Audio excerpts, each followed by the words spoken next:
And I want to thank everybody for coming today and for the input and discussion that you've provided us in the past as well. This is part of this overall project that we're doing is to develop the first report to the legislature on low-income energy assistance and energy burden, something that was included in the Clean Energy Transformation Act when it was enacted. Developed 2019. And so, you know, we're on track to provide that report to the legislature this year.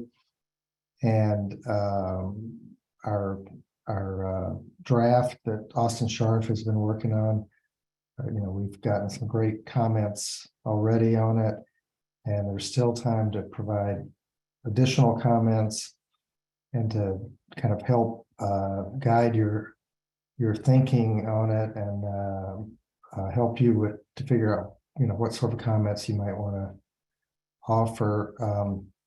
Austin today is going to walk through the information that's being collected and presented in the report, show you some of the results that have come from this, and kind of some potential highlights in terms of insights or findings that we might be including in the final version of the report.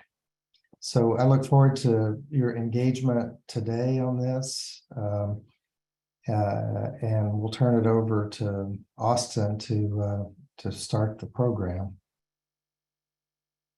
Thanks, Glenn, for the introduction. And as Glenn said, thank you all for your comments on the first draft. The first draft was kind of what we had at the time to pull together, and appreciate everyone's thoughtful comments. I think we had over 50 comments in total from folks. And so we will post a comment summary and response after this workshop, along with the second draft report. As Glenn mentioned, today we're going to look over some of the data. We're going to provide an opportunity for folks who want to speak about the additional mechanisms that are considered or requested by the legislature for us to comment on and evaluate. Specifically, folks wanted to speak and discuss the systems benefit charge concept. And so we'll create some space for that in the middle of our meeting. And then with the time that we have left, we will focus our attention on the key findings that I've drafted or for the second report, and kind of walk through my thought process behind those, and gather any immediate feedback that you have, recognizing that we'll have a second comment period on all of this information that will be due or have a deadline of Monday, October 24. So that's about a week or two from now. Time sure is moving fast. So as time continues to move, we have, I thought it'd be worthwhile to talk a little bit about the process of how we've got to where we're at today and what information we have to share today broadly before I pull up our PowerPoint slides. There's two sets of data that we're really working from. One is utility assessments that they submitted back in February under Section 120. This included both quantitative data on the funding that utilities have provided for their low-income energy assistance programs, the number of participants, and a couple of other pieces of data there, alongside their assessments of their outreach and community engagement, and plans for increasing funding and participation in their programs going forward. The second set of data that we have is provided through the Department of Energy. It's their low-income energy assistance dashboard, the LEAD tool. That's the acronym. Those are the way I describe it, at least. It might not be the actual acronym, but it provides us energy burden data for the state and energy assistance need data.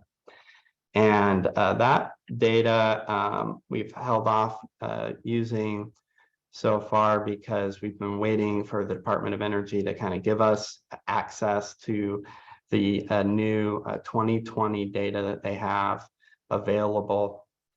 And because that would provide us more up-to-date data, as well as align with the reports that utilities submitted in February, which covered 2019 and 2020.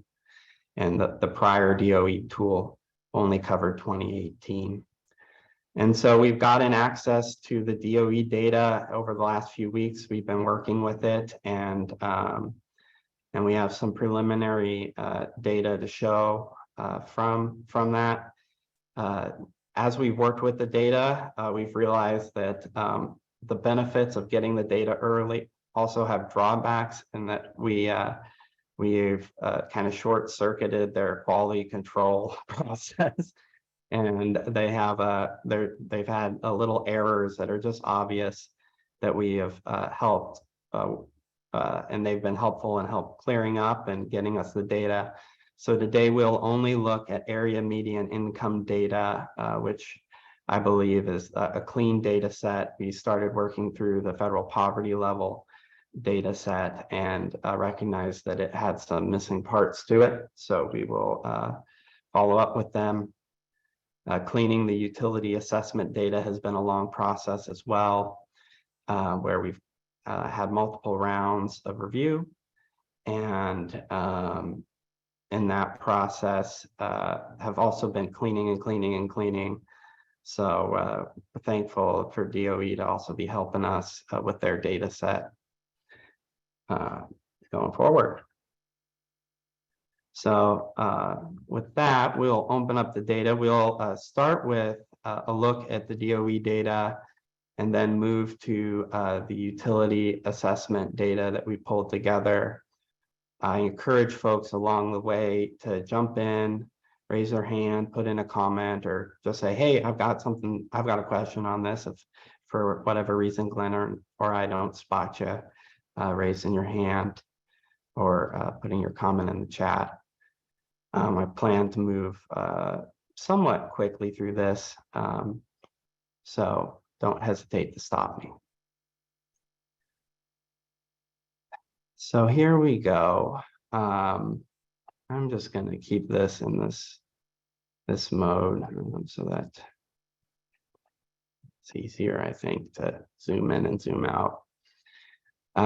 So this data here is the DOE lead data. It's 0 to 80% AMI, which is the definition we use under rule for the Clean Energy Transformation Act. And what we're looking at is total excess burden. There's a statewide number here, which is 235 million. And then the map is depicting it by census tract. And the darker colors have higher burdens, and the lighter colors have less total excess burden associated with those census tracts. Now, when we look at this visualization here, census tracts have the same amount of people associated in each one of them. So while you might see a rather large area be very dark, it's important to remember that these little areas in our more densely populated parts of the state have the same amount of folks with them. Nonetheless, the data, as we'll go through it, shows that our rural areas are disproportionately burdened, which you can kind of see in this data.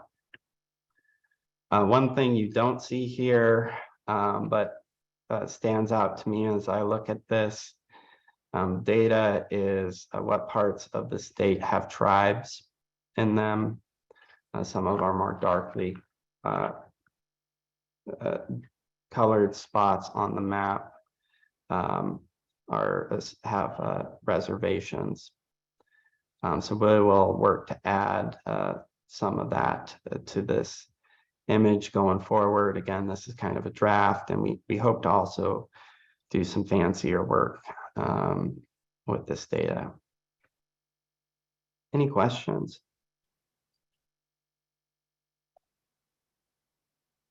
And I should say, as we kind of work through the data and make sure that we feel more comfortable with it, we will post it on our webpage for folks to review themselves. Yes, this is Dan Fagerly up in Ferry County PUD, and I did notice that the south half of our county, which is the eastern half of the Colville Reservation, which is a pretty impoverished area, looks pretty light. So you said that data will be coming, or? Yeah, we have this, we have the AMI data here. I like to kind of do a little bit more checking a few more spots of it, but then we will post this on our webpage. So. Okay, thank you. And Glenn, you have a Excel file that has these broken out by county. I have a similar chart that will look at that, but I was wondering if you could open that and maybe we could look at that particular file that you have with that table.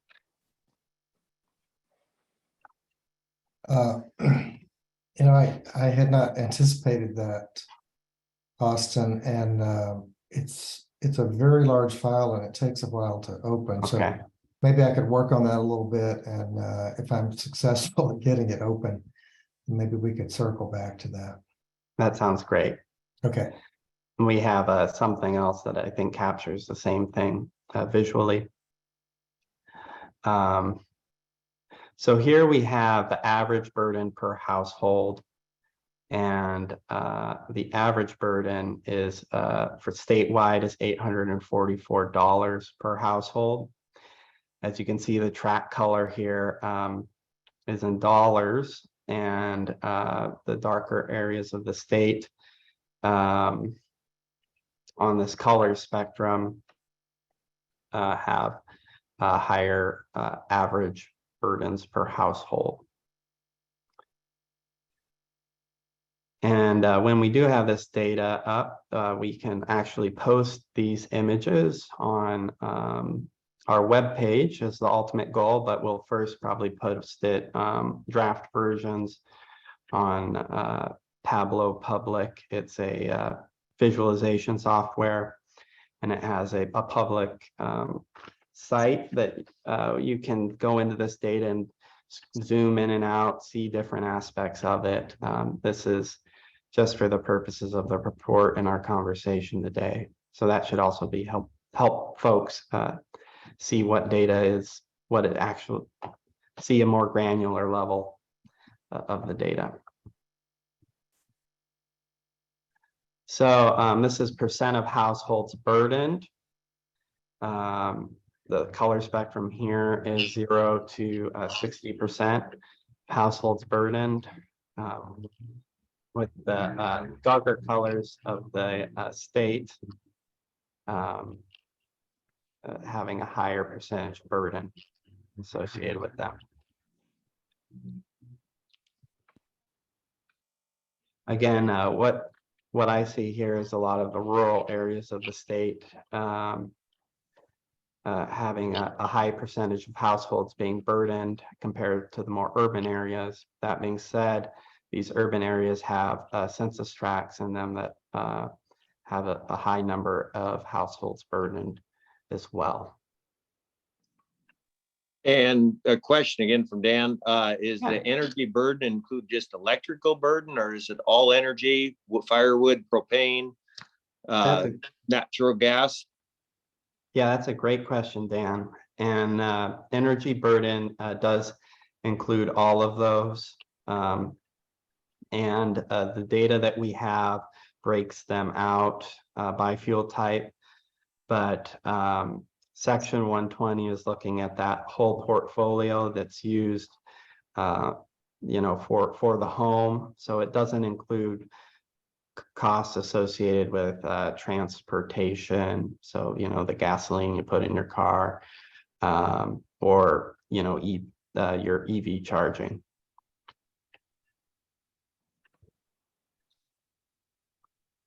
And we'll be able to kind of parse those out. And I've done a little bit of that already, but that didn't include it today because I want to make sure that we have it all right before I share it.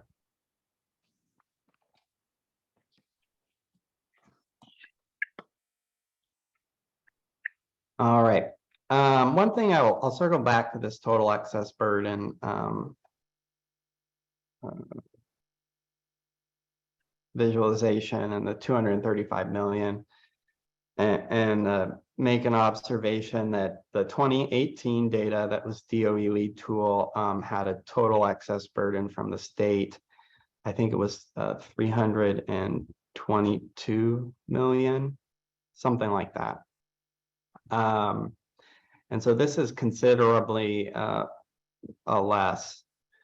And so we had some questions about why that would be. And it did some initial analysis. And what it looks like is in the old data, and there's methodological changes, there's a lot of reasons, but the main driver here is electricity prices. The older version of the report or of the data had higher, in some cases higher than average electricity rates for different parts of the state where we know what the actual rate was.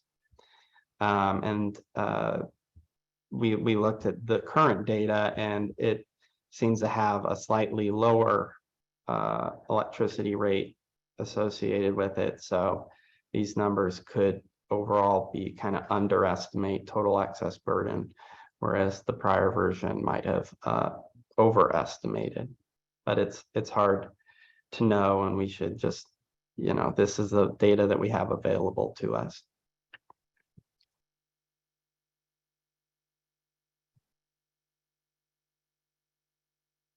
All right, let's look at this one here. So in this graph here, we've taken the counties and we have put on the horizontal axis here, the percent of households that are burdened, and you can see it runs from 0% to 38%. And then on the vertical axis, we put the average burden per household. And so the higher you go up, the greater the burden, and the farther you go on the horizontal axis, the more households are burdened in that county. And then the size of the dots reflects the total excess burden in the county. And the color shows rural counties as blue and the urban counties as orange. And what you see here, to me, what jumps off is that we've got a fair amount of the rural counties on the far side of the horizontal axis with a high percent of households burdened. And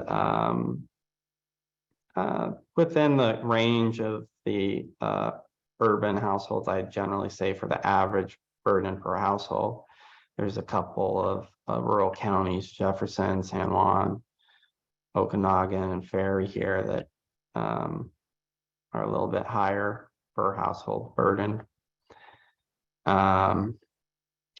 but that their total excess burden tends to be smaller than a lot of the urban counties. And of course, we have Chelan and Douglas down here as kind of outliers.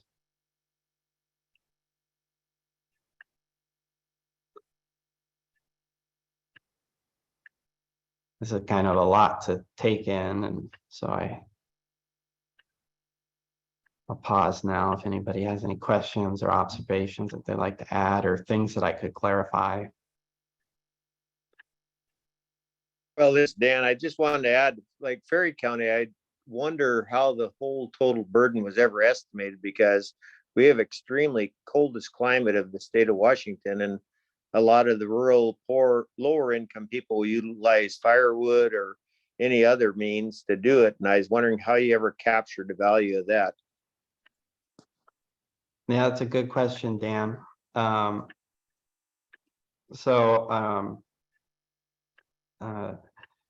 This data does capture the propane and wood costs, or it attempts to capture the propane and wood costs.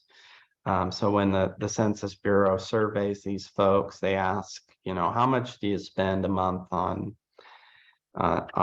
wood, or what are your costs? And then for propane, et cetera. And so the people give a response, and that's what gets recorded on the survey, and then it gets extrapolated over the course of a year, which can be problematic, particularly like if winter costs are a lot different than summer costs for a lot of those fuels.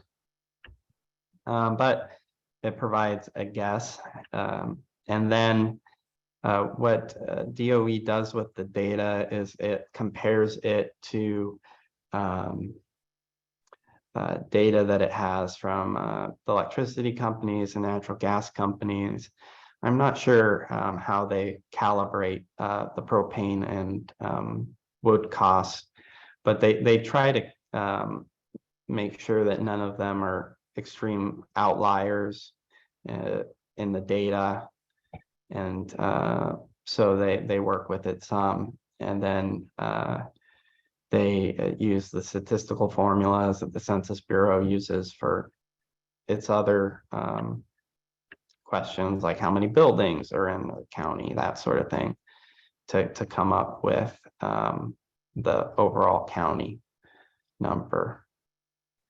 Glenn, would you add anything to that? Did I miss anything or overstate anything? I mean, I do think the most important point is that it's based on the Census Bureau survey of households. It's not specific to energy. They're not asking them only about energy costs, but it's a general survey of households about their circumstances of living, size of the house, what they spend on different things.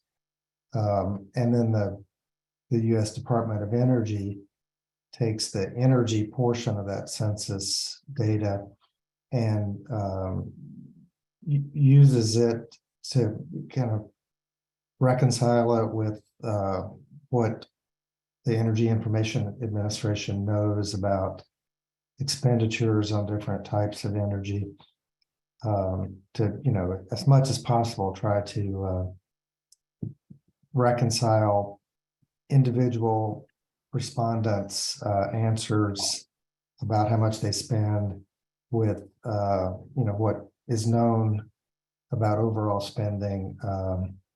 So it's far from, an ironclad measure of, how much money was spent on different things like firewood or propane or even electricity.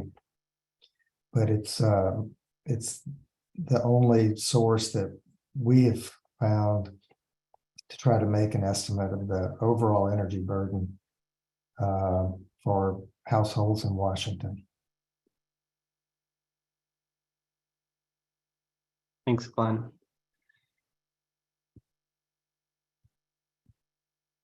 All right, so maybe we'll move along. This one I'm not going to spend too much time on, but what it shows here is instead of by counties, each dot represents a census tract in the state. And again, we've got the percent of households burdened on the horizontal axis and average burden per household on the vertical axis. And you see, or what I see initially from this is that it seems like a lot of the urban census tracts are conglomerated over here with a relatively low percent of households burdened, an average burden per household. And then the more blue dots start to census tracts start to pop up as you move as you increase the percent of households burdened. As you start looking further along this axis here, we've got a few outliers, and let's not overlook the little dots down here, which seem to be a mix of rural and urban tracts. And I'll emphasize again that the rural urban census tracts is by county. You can, the Department of Agriculture publishes what's known as RUCA codes, rural urban census something. And they break rural urban areas down by census tract. Unfortunately, that hasn't been done yet, and so we are so far sticking with using the county designations, which include big cities, relatively large cities in rather urban areas. So this data could change. All of this that has urban rural associated with it. If we get the RUCA codes, we might apply that to have another look at this data. All right. So here, what we have is the rural and urban counties, again, looking at just low-income households. And the total number of burden units is not surprisingly in the more densely urban areas. There's a greater total excess burden in urban areas. The average burden per household is about $40 more in urban areas as compared to rural areas. But the percent of households burdened is disproportionately in rural areas at 16.5% compared to 9% here for urban areas, or I should say counties, not areas.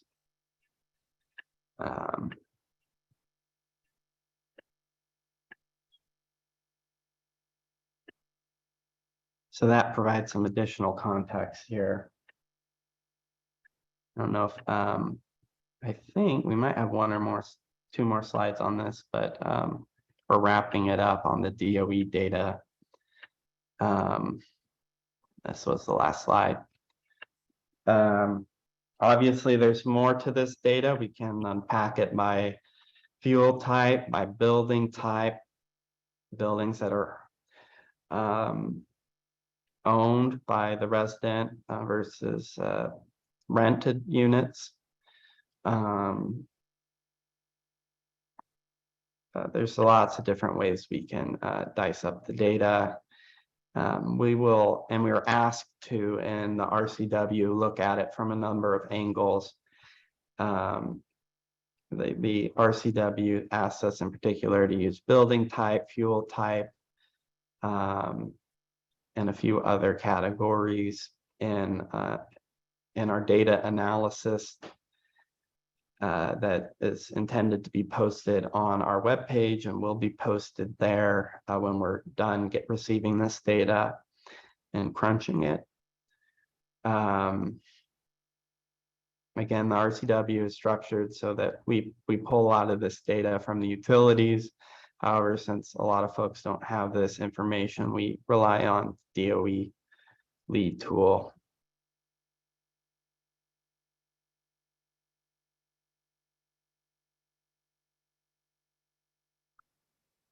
All right, well, Glenn, we have a quiet group. So this data is included in the report. These different images, visualizations. There's not much analysis, if any analysis, provided because we kept working through the data and ultimately got it only a day or two ago. So it's relatively fresh, and therefore there wasn't enough time for me to do a thorough written analysis of the data. But I hope it helps provide some structure, ways of thinking about the report as a whole, and energy burden and assistance need in the state. So now we're going to move to the utility data. So this is data that the utilities submitted to us in February, as well as some information that we have worked with everyone who submitted those files to kind of add some additional information that we did not have prior or did not collect in the initial reporting round. And we've had multiple rounds of cleaning that data, and I've spent a fair amount of time over the last few weeks going through and double checking all the work, and you know, looking at web pages to make sure that I'm interpreting these programs correctly. And so I feel fairly confident that we have a relatively clean data set for most of this information. There are a few gaps that I encountered, and we'll need to follow up with folks. But overall, I think the data is as sound as it can be for our process. So this, let's see, we have something in the chat. So this image here looks at eligibility requirements and vintage of utility funded programs. And so let's unpack each one of those words. Eligibility requirements refers to whether a program is open to all low-income households, or is the term we use is low-income plus, to refer to programs that are only open to a subset of low-income households who meet additional criteria. So examples would be seniors, disabled folks, programs that are structured around hardship. The three circles you see from the 0 to 5 years here, these big circles, these two of these are COVID related. So you have to demonstrate a COVID related hardship. And so the low income plus programs, those with additional requirements, are the bigger circles, looks like in all cases here. And the circles themselves represent bill assistance programs. We also have in the smaller shapes that represent programs open to all low-income customers. We have a couple of other different types of energy assistance. We have energy efficiency programs, which are the most prominent. There's the X's here. So there's a fair amount of those scattered about the data. And then we have a community solar project that funnels funds to customers through bill assistance. And then we have a bill assistance and community solar project, which is a rather robust bill assistance program, I'd say a lot of funding in it. And then they add in some community solar discounts. So as part of that program, some of the funds from the community solar project get put into that same pot. So we can't really pull that apart, at least from the data that we have. I should also mention that it's unclear to me at this time whether the community solar projects have any sort of utility funded contribution to them. I think both are supported through the BPA. So I have some follow-up to do on that. But the point of this image here, which shows what the utilities submitted as the years for the program. They were originally submitted, like it's been around, since 1980. And so I went through and provided this this version here of the years. What it shows is that we have a fair amount of bill assistance programs in the state that aren't universally accessible. And the color here indicates the utility type.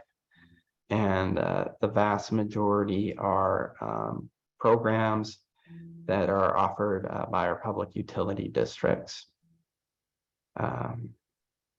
So that's what this image here is really intends to communicate and capture about energy assistance in the state.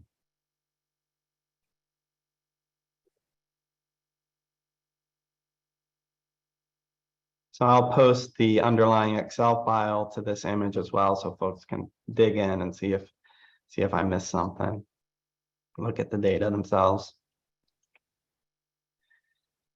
So next we have the number of participants enrolled in programs. And the way we collected this data was to ask folks the number of households that were in the program. And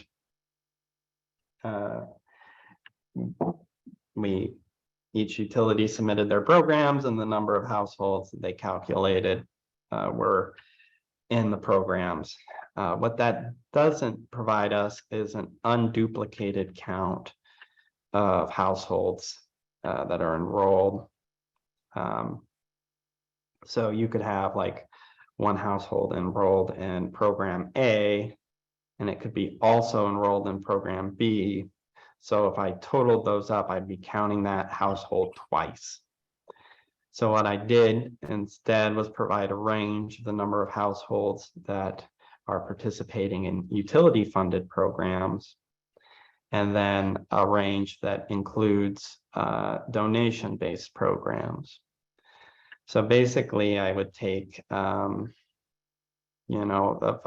house had, or if a program, a utility had 5 program participants enrolled in one program, and then a participant enrolled in another, the minimum count would be 5 households. That would be at the most that were served. And then the maximum count would be 6, because I would remove the assumption that the one household was a duplicate. If that makes any sense. So if that doesn't make sense, let me know. So the numbers here, so basically we've got a range for the utility funded programs of 136,000 to 191,000. And then if we include the donation programs, it goes to about 138,000 to 203,000. And then in the report, what we did is we looked at programs that have similar eligibility requirements at the state level, namely the SNAP program, or what a lot of people refer to as food stamps. And they provided us over at DSHS an unduplicated count of 40,000 households, roughly. And so what that shows is that the programs that the utilities that we're running statewide have a lot lower participation rates than the SNAP state-run program here. So let's skip through. I've got a couple more slides to go through, and then we can move on. What I'm going to say about these slides is here you've got a maximum and minimum count. Again, it's the same thing for utility funded programs, and then utility funded programs and donation programs combined. And then we did not know from the data overall, like how many customers a utility have, or how many low-income customers are eligible for their programs. And a lot of utilities reported that they couldn't provide that information. So what we did was to provide kind of another look at the data, was take those participation and divide it by the total number of customers reported in the EIA, Energy Information Administration 861 form, which has utility customer data. That has its drawbacks. It's not, the way that we prefer to do it, but that's the kind of the best way that I knew how to get at these numbers. And so we've broken these out by utility type in the report. And provide kind of the minimum and maximum count of customers. I encourage folks to look at their utility, make sure I'm not missing anything. And looking at these numbers and double checking, we did have to screen out some of the initial data because folks couldn't either demonstrate that a program was serving low-income households, didn't know how many low-income households benefited from the program as a number or just overall. And so that data that doesn't get counted if you had because we don't know how many low-income customers were served. If the program was for all customers, but we knew how many low-income customers were served, we included that data. But that was a relatively small group of utilities. Some folks submitted like LIHEAP data, which we did not include. I've pulled the LIHEAP data for the utilities for these years. 2019 and 2020, and we'll provide that in a future time. I need to do some more review of that data before sharing it with folks, but these are the overall numbers. So we'll keep moving along. We have our cities here.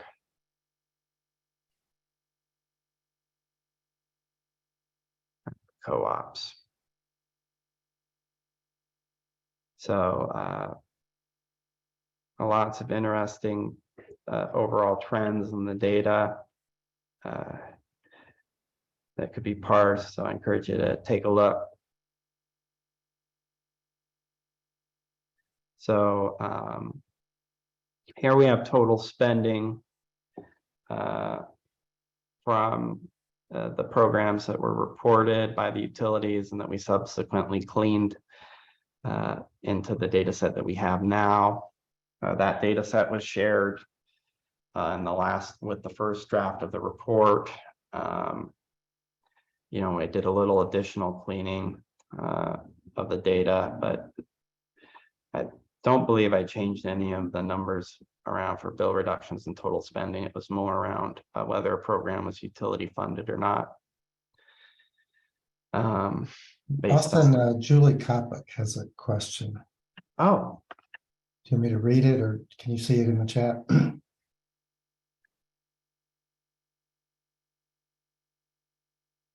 why are donation-based funding estimated when the utility did not report any donation-based funding?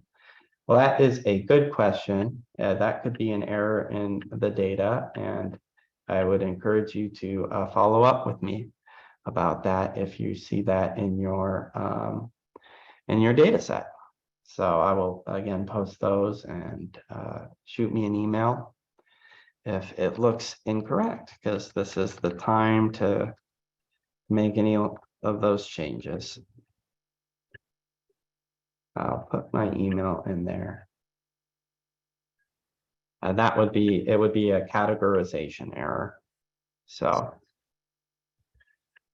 all right. So again, these numbers are still squishy, and we're working with them. But overall, we broke these out: the donation-based programs and utility-funded programs. And we have the bill reductions that were reported by the utilities for these programs. And then the total program spending, which is an aggregation of the staff costs. We asked about administration costs or third-party costs. And then we asked about how much funds went directly to the customer. So I add all those up to get the total program spending. And I found that to be the best way of looking at the data, because utilities were hit and miss in terms of, one utility would qualify one thing as one type of cost, and then we'd look at another way of another cost, and they would report it in that column. So it was, we got rid of those inconsistencies in reporting by aggregating them all.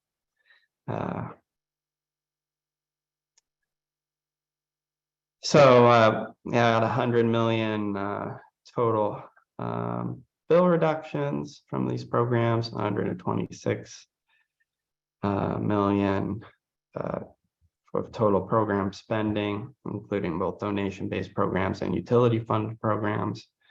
And then I included in here the total for the utility allocations for LIHEAP was 26.5 million. So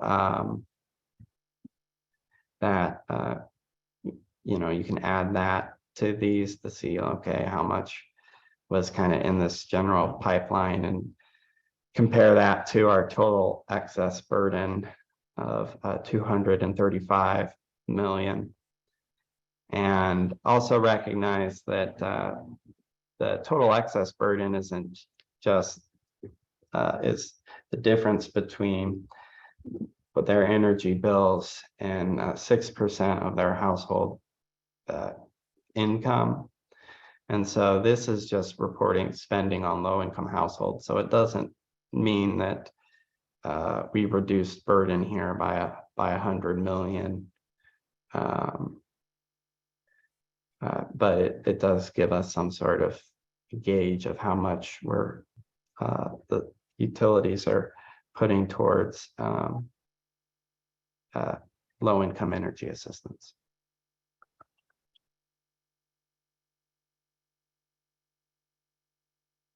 All right, so we'll skip through a few of these slides, but basically you'll have in the report some different percentages reported overall for the different utility types, and the extent to which they're using donations in these graphs here.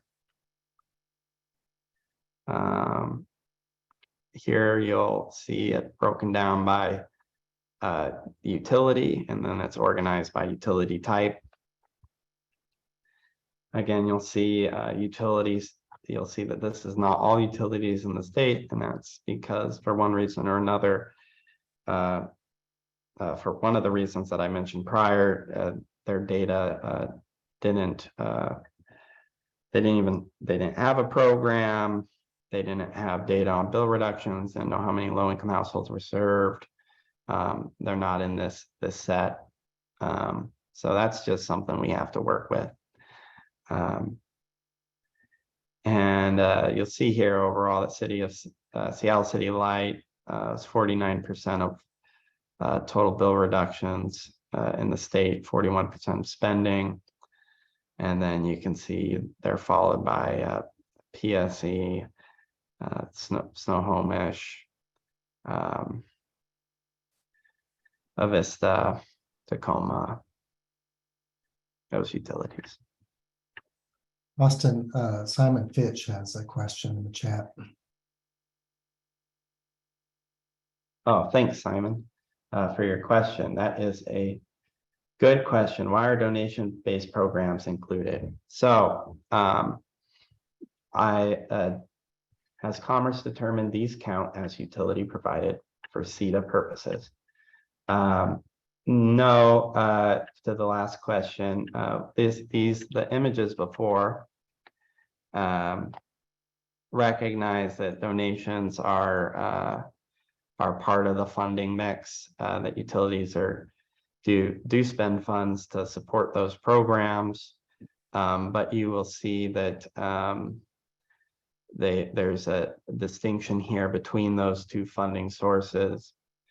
And I believe, Simon, your question comes with regard to a particular part of the statute that looks at how much utilities are spending on low-income energy assistance compared to some different thresholds that the law says sets for 2030 and 2050. The report does not include the donation-based programs, and Commerce would not include the donation-based programs as part of the utility funded, utility funds spent towards reaching those thresholds. So, thank you. Thank you, Austin.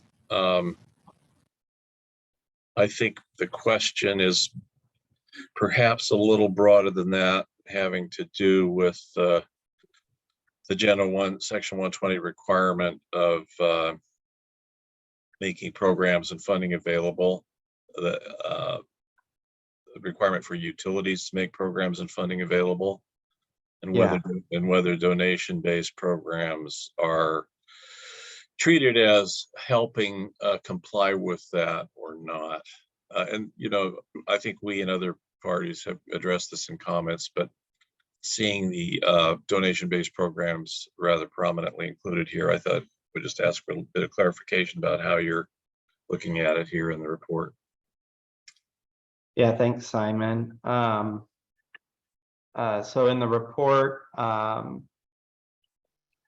we make the distinction. So for instance, oops, I'm too far. This is the one that I want. Where are we? Here we go. We're going to get there. Here we go. All right. I have, this is just utility funded programs here that we're looking at. Are there funds available? What vintage? That sort of thing. The report, it doesn't,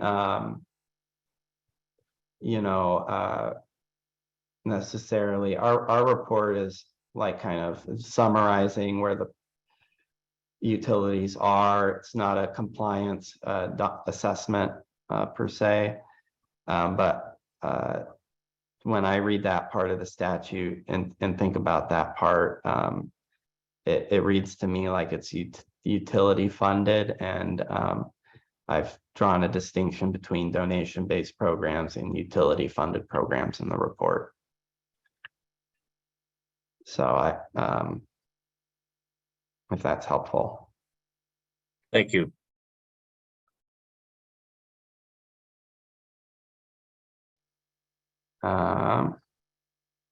So here's an interesting one. I should get rid of this annoying box. Maybe make this a little bigger. So this one here is another one where we kind of have an imperfect data set, but we're trying to provide some perspectives on the spending and the size of the utility. And so what we did is spending as a percentage of revenue here,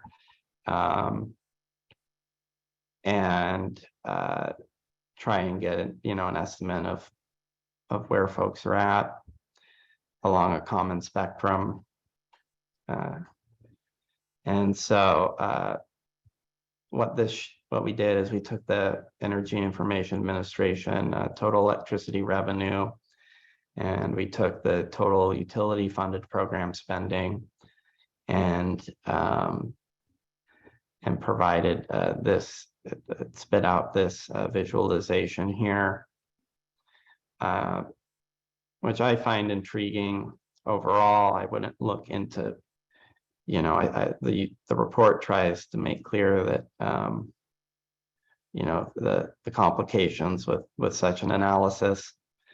But overall that, Seattle City Light again is the one spending the most. Is it because they just have more customers? And this visualization kind of gets at, no, they're spending actually a greater percent of their revenue. It's not simply about the number of customers that they have. And I think the other thing that this shows is that at least some of the public utility districts are spending or may be spending comparable amounts of their revenues to the investor-owned utilities. Again, this is 2020 data, and there's been a lot of changes since then. But hope this provides some help in thinking about the numbers. This is Dan again up in Ferry PUD. I had a quick question about this whole utility funded versus donation funded. And when a dollar goes, say the utility facilitates the donation and offers it through their billing, gathers the money, and then facilitates that distribution, that goes through the utility books and becomes part of their funds and audits and everything else. So I would say that's utility funded because they facilitated the process, and it should count. And where it's no different than LIHEAP gets funded these programs. They don't provide their own money, they get it from some other source, and then it goes through their books and becomes LIHEAP money. And just like the state, our Red Cross gets donations and Red Cross funds projects. And so the definition there, I should include, if the utility actually facilitates that donation and runs it through their books, then it becomes utility funded program, I think. Yeah, thanks, Dan, for that comment. The way I've been thinking about why we draw the distinction is largely around like the reliability of the funding. And a donation based program really requires an entity to put that funding forward. And utilities reported that as part of their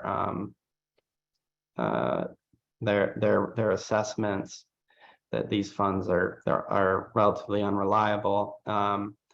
In terms of program costs and bringing that stuff on board, I've tried to capture in some of these here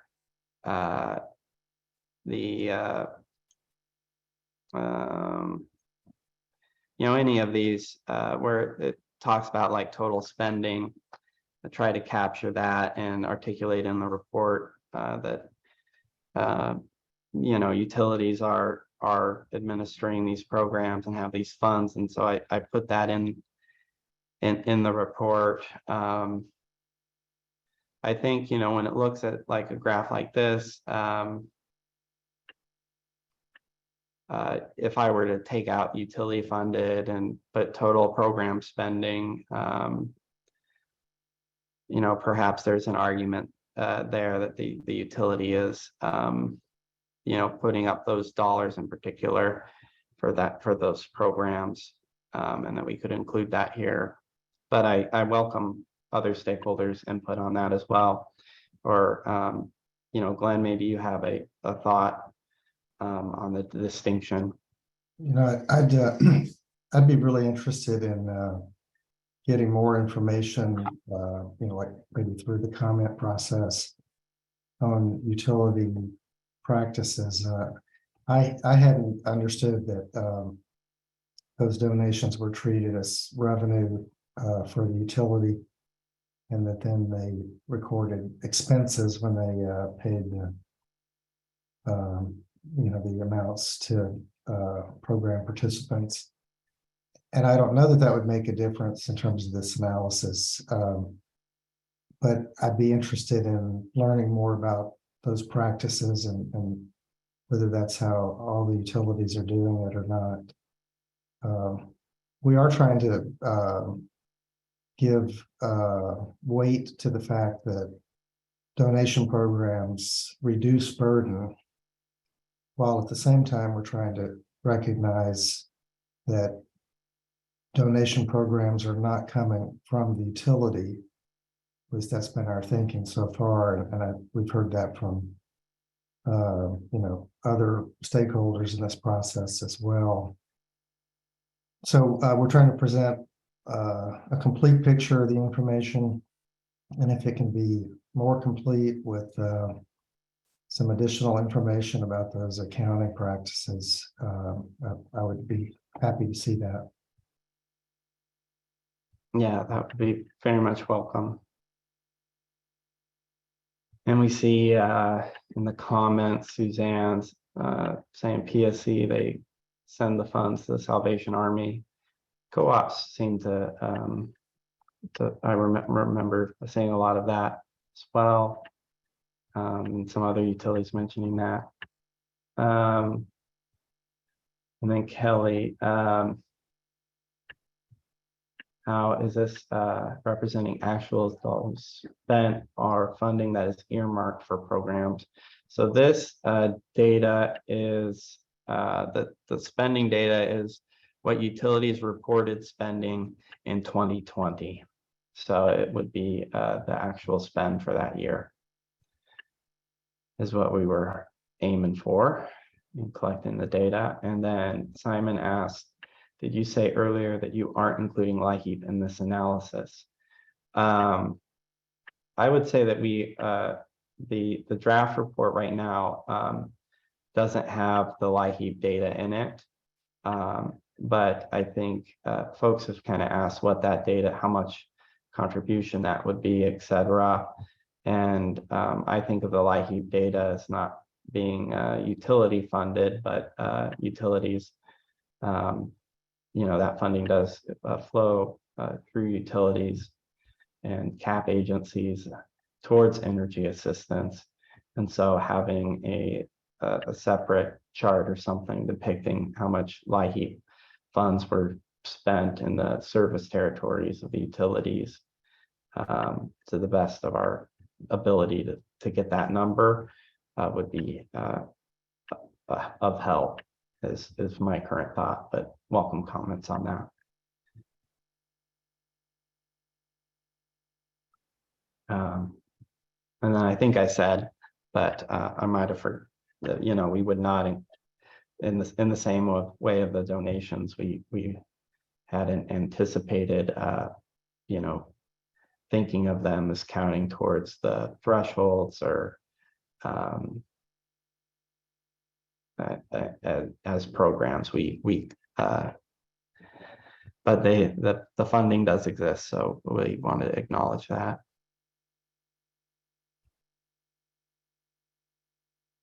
All right. Oh, key findings. It's the next thing on the slide. But before we do that, I thought we would, maybe we should take a break, I think. And we will take a how about a 10-minute break? And so we'll reconvene at 2:20. And what we will do then is talk about additional mechanisms for assistance. This included discount rates, customer rates, but the main one folks really wanted to talk about was the system benefits charge. So we're going to open the floor for folks to talk about additional mechanisms, particularly the system benefits charge. Anything that questions they have about that they want to share with the group, or any comments would be welcome. So we will come back and reconvene here at 2:20. So thank you all for sticking with me as we just kind of go through all these slides. I appreciate it.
Did you check the baseball game, Glenn? I guess I did actually check the baseball game. It seems like they're doing okay without us. Okay, good. We have we got a minute or two before everyone gets back. 6-3,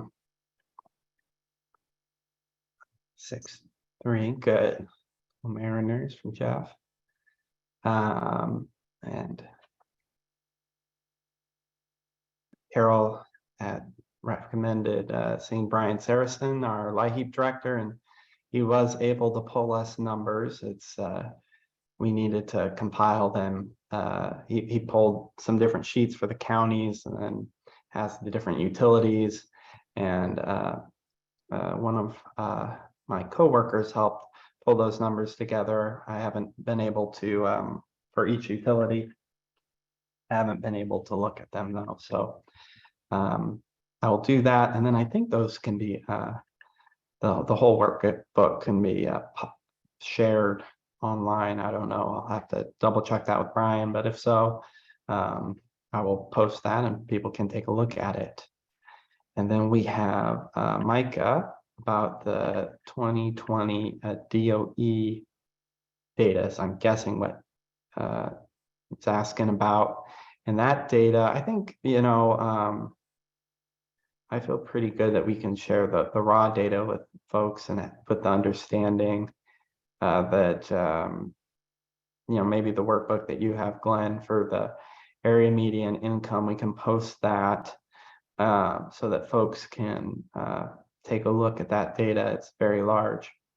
The 2020 utility assessment data, I'll also post the most recent workbook online, and I definitely take any suggestions. If you see any errors in there or have questions, just shoot me an email.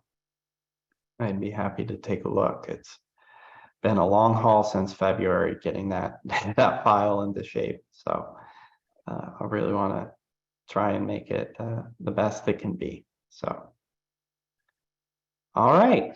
Well, let's talk a little bit about system benefits charge. Some folks had said they wanted to talk about this, and for folks that are just joining us, I think the central idea of the system benefits charge is that the charge is placed on utilities, or that probably would go down to the customer's bills, and that the funds raised through that charge would be pooled together and then equitably distributed across the state to assist in reducing energy burden through energy assistance.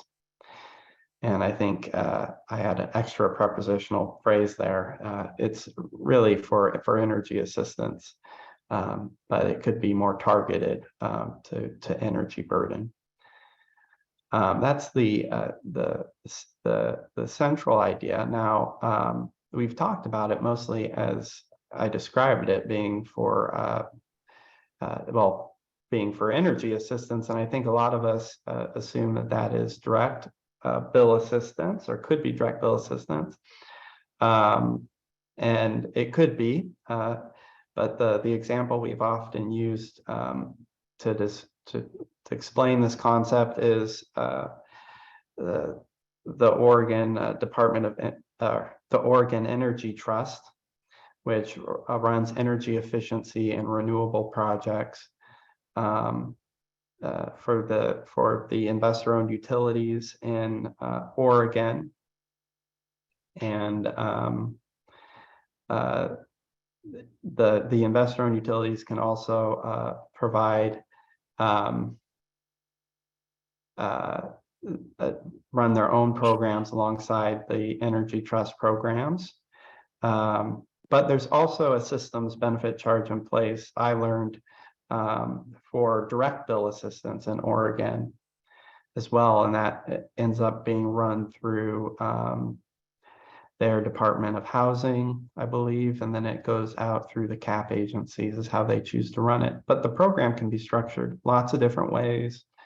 One of the comments talked about needing to add additional clarification about how the Energy Trust of Oregon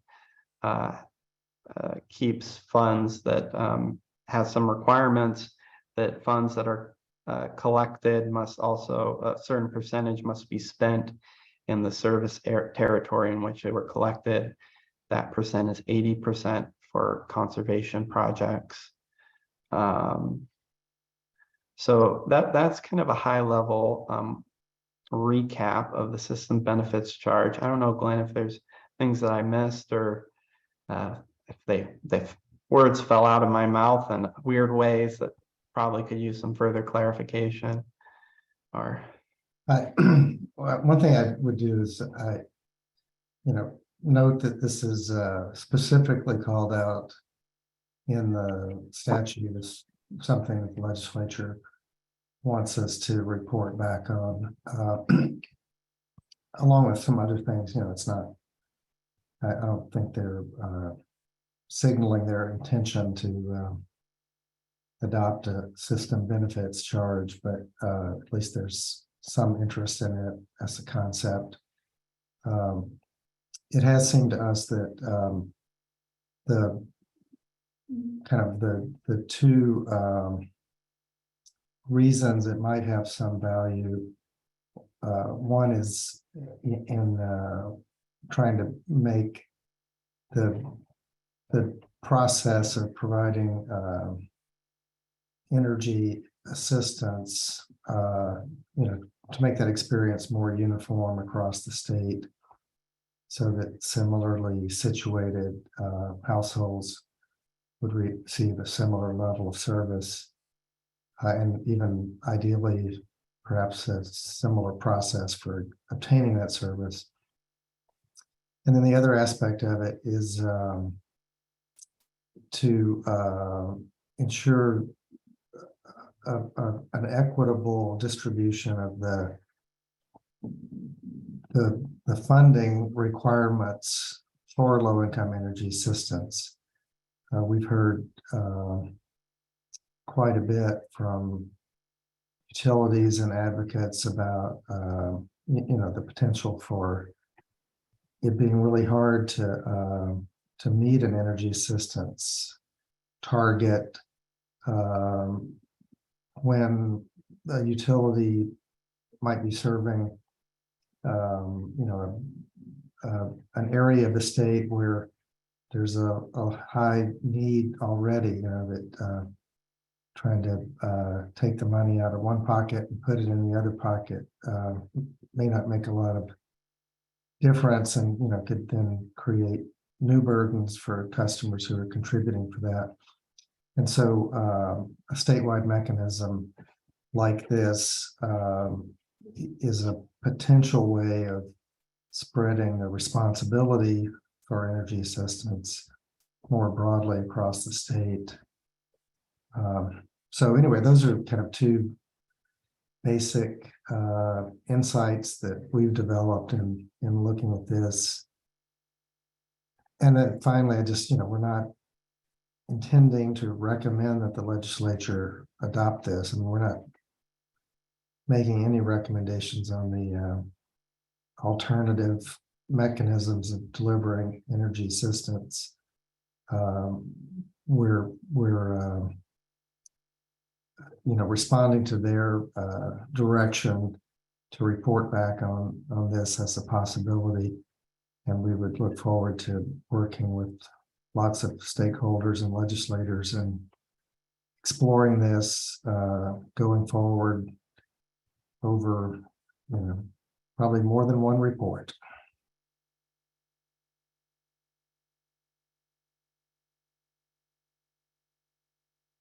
so thought I'd open the floor now to folks who might want to speak about this. We had this PSE in particular in their comments. Jeff also added comments, and I see he's got his hand raised, so we'll go to Jeff first.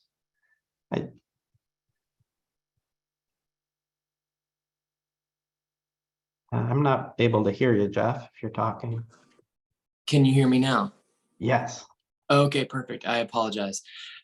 Yeah, so we put this in the comments, but again, it was just kind of a point that we wanted to make. And, you know, if it finds its way into the report when considering this concept, that'd be great. But just the idea of, you know, perhaps, you know, allowing utilities that do file an IRP based on the size of the utility to potentially opt in or opt out of a system benefits charge could be beneficial. And, you know, that comes from some of our experience participating, you know, in some other large regional programs where we don't necessarily always, where we're not able to return the full value to our customers that pay into that.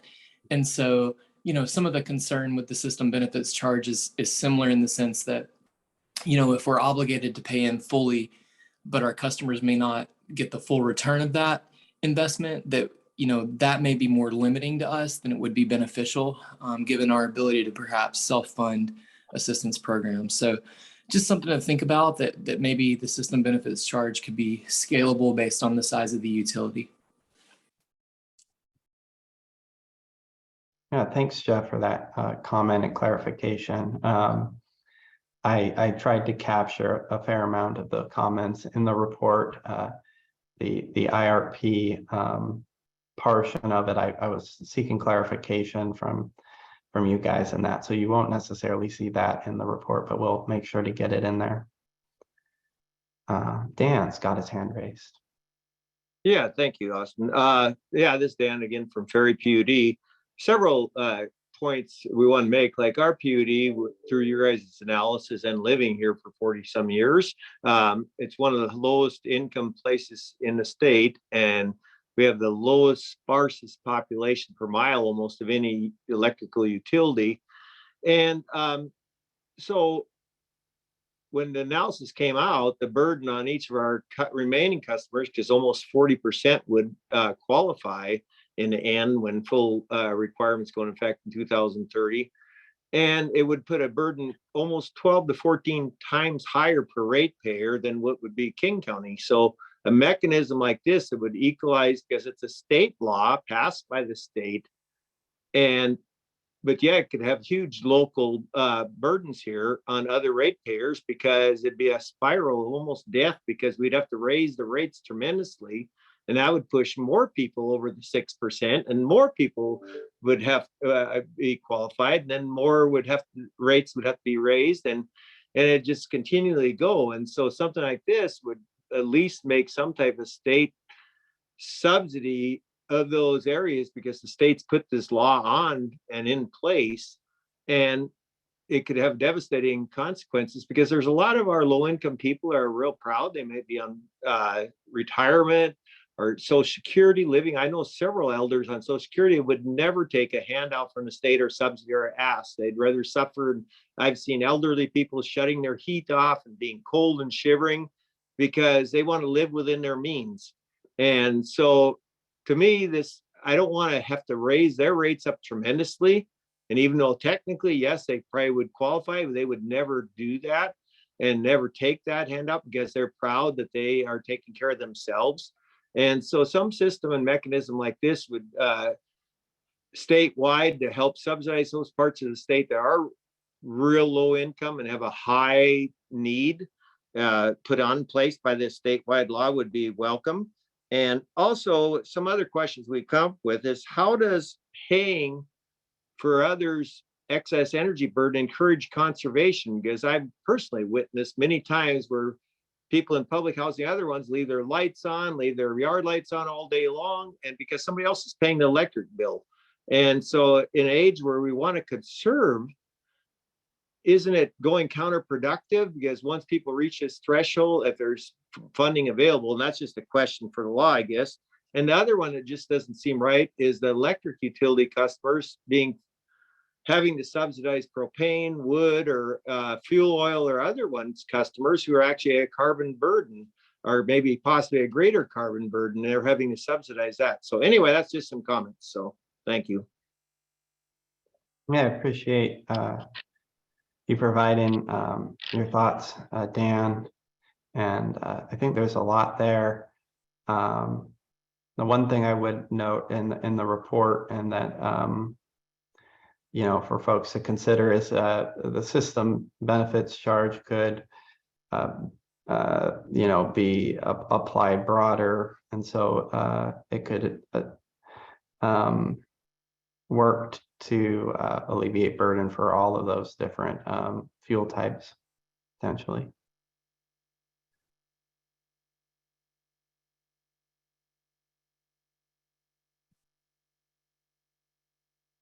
Anyone else have any thoughts on this or anything else they saw in the first draft report?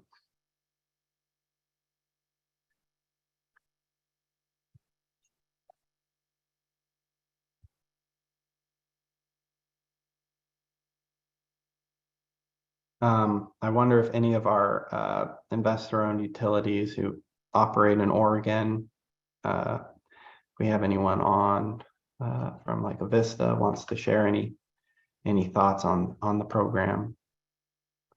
I'm taking a look. Let's see if we have anyone.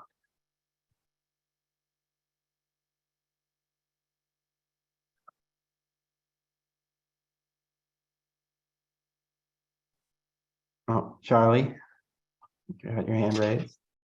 Yeah, hi Austin, can you hear me all right? Yes. Okay, awesome.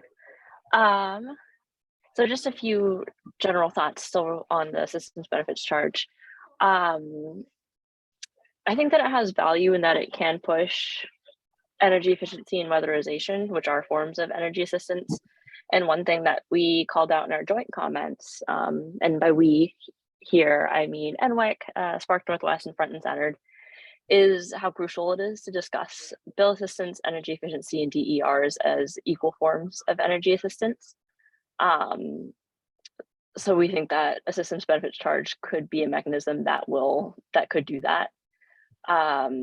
We think that SNOPUD's proposal makes sense to us. I'd be curious about what as I'm sure we all are, what the collective load is for all utilities under, I think it's 25,000 was in their proposal, 25,000 customers. What the money in the pot would amount to and how would it be distributed. And we do think that customer protections are called for, which I think was something that PSC called out in their comments as well. And then the last thing, which might be obvious, but I included it in our written comments as well, is that I think that the second draft report, if it hasn't, should explicitly state that that legislation would be required to implement the systems benefits charge. So those are just some general comments, maybe sporadic, but all around the SBC. Thanks. Yeah, thanks, Charlie.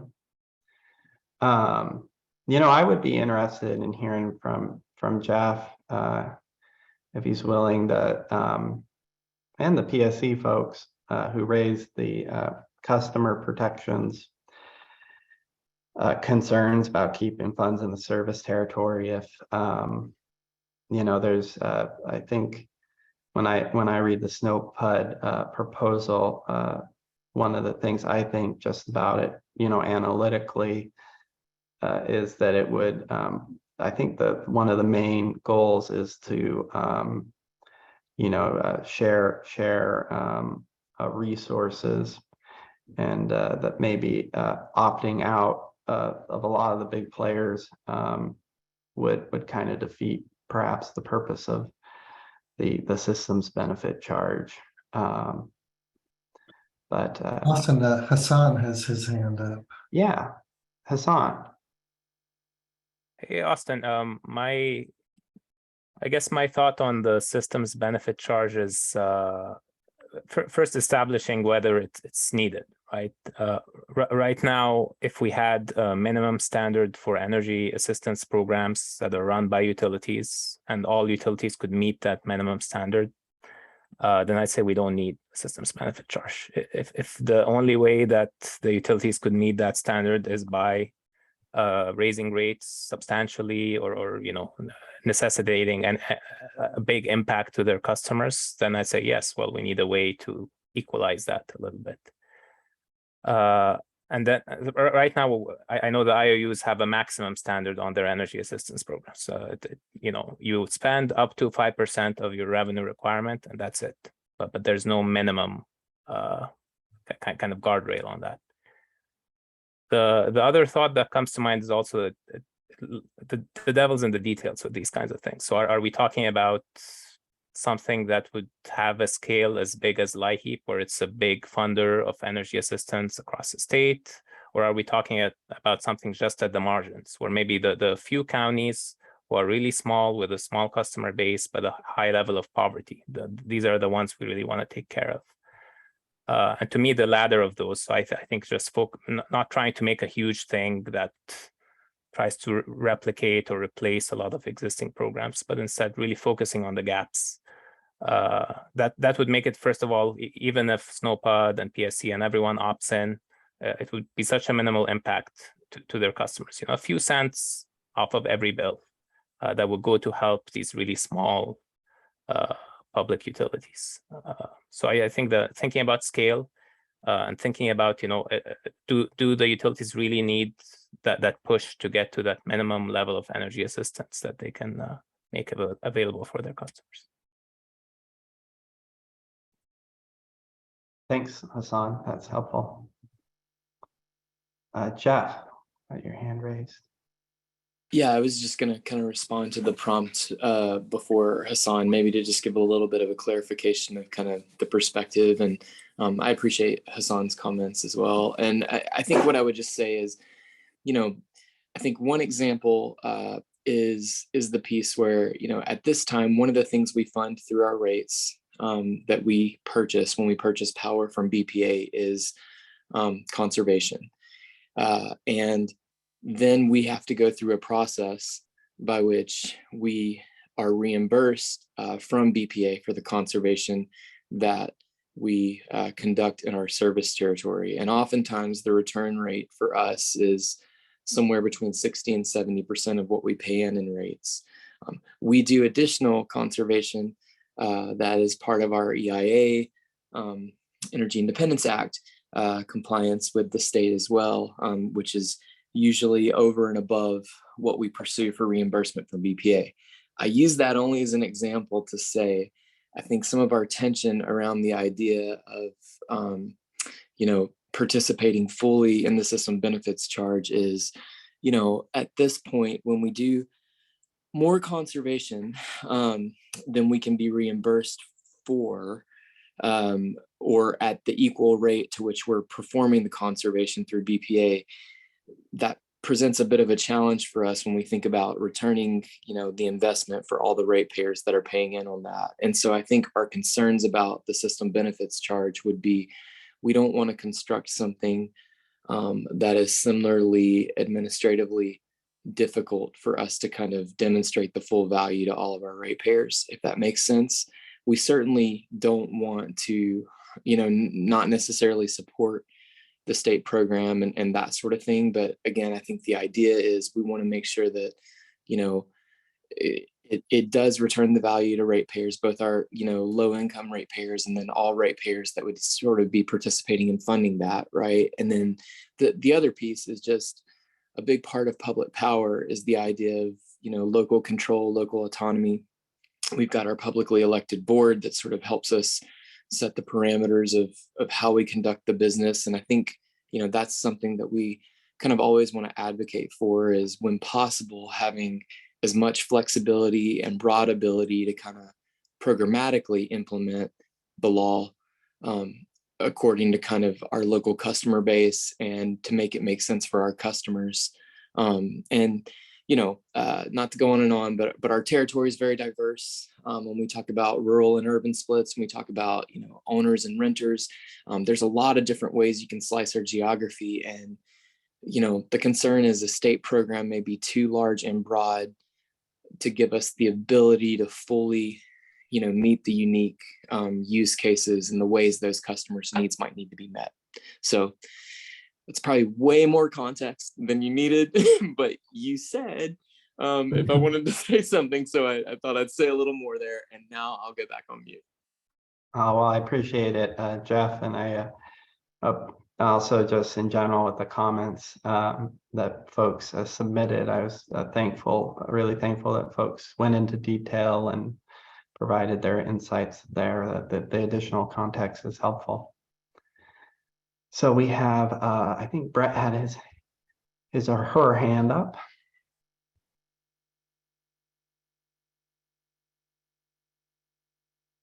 Hi there. Sorry, it took me a moment to find the unmute button.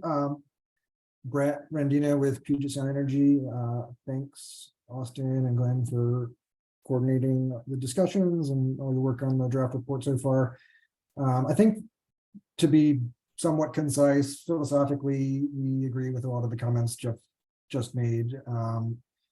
I think in our letter, we kind of tried to emphasize the importance of the hows and the nuts and bolts that would need to accompany any sort of system benefits charge discussion. And our understanding, we don't operate in Oregon, but our understanding of the process there for things like weatherization and energy efficiency and the model that they've adopted is that a vast majority of the investments have to happen in the service area of the utilities that are collecting the funds, or the funds isn't the right word, the money that customers are paying via the benefits charges. So I assume those protections were part of the discussions there, and I think we would, we would sort of tend to agree with the general thrust of those protections, even though we're interested in having these broader discussions about, potential additional mechanisms that the state could consider. So I'll pause there. I know there's one or two others from Puget on the line, but wanted to share those thoughts. I think I don't have the letter in front of me, but I think our letter goes into more detail. So. Yeah, I appreciate it, Brett. And we have Kelly, hand raised. Hi, thanks, Austin. Kelly Hawk with Big Bend Electric. I just wanted to say I agree with Jeff's comments completely on that. Obviously, each community is so individual in their needs and how to assess those needs and meet those needs, and to provide a blanket solution across the state concerns me just from what I've seen already. By some of the processes that we've implemented and programs that we've put into place just over the last year.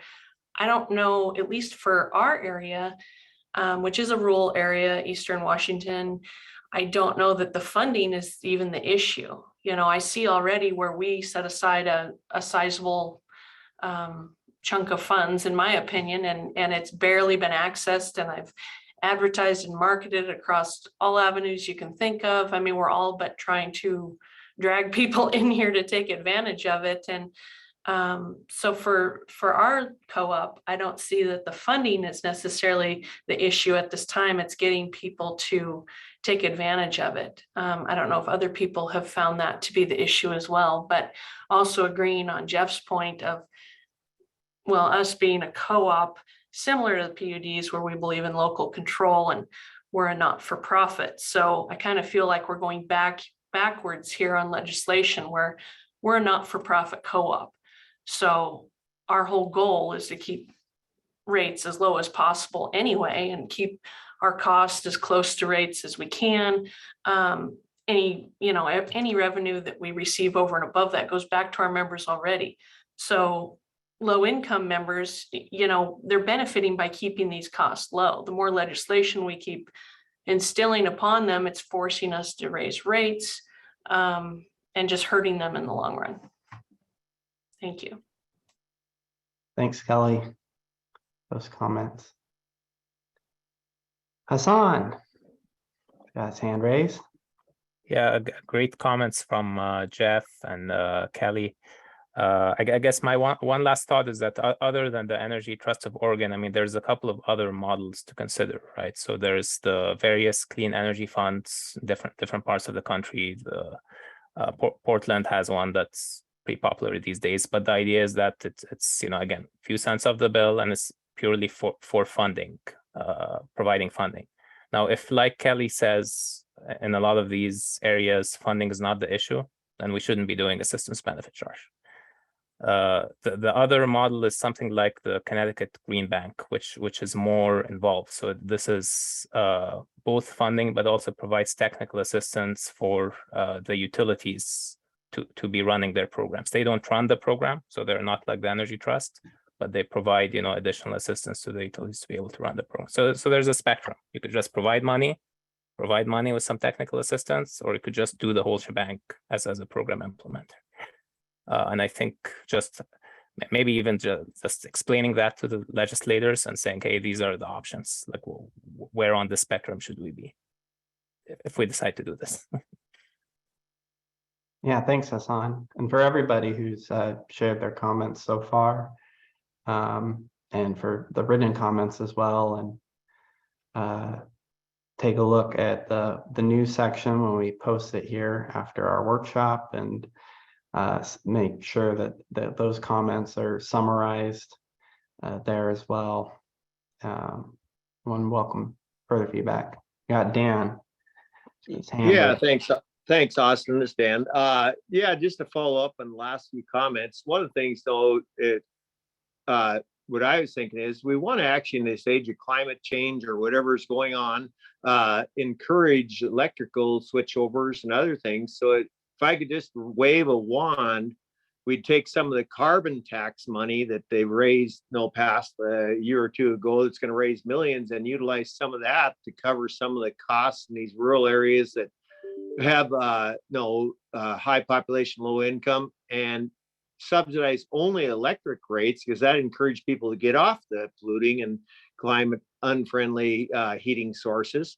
And so if we could tweak the laws in that way, where you utilize that huge fund that was established with the carbon tax, and utilize some of that funding to encourage and help subsidize the low income to utilize their electricity and get off, it seems like it'd be a good solution. So I don't know where that would go, but that's just one idea. But there is a real burden if we're going to meet the goals of this statewide legislation. I agree with the previous speakers, local control, because we're on a PUD board. You want local decisions, but this wasn't our decision. This was a decision put in CETA by the state, and it's not under our control. And so we're trying to make the best of it.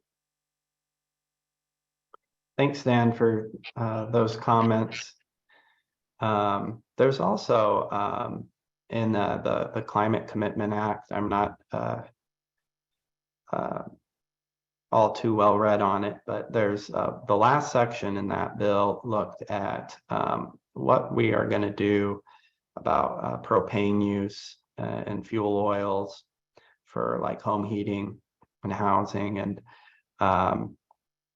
whether the Climate Commitment Act dollars can be used to help reduce those emissions and the health hazards they pose to the folks that use them, or those fuel types. So that's something that would have willing to take a look at too in this report.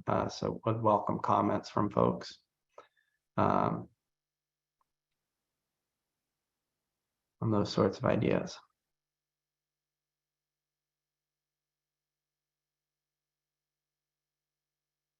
Anything you want to add on that point, Glenn, that you've seen out of that work? Did I accurately summarize that? You must have been reading my mind, Austin, because I was just thinking about in the Climate Commitment Act,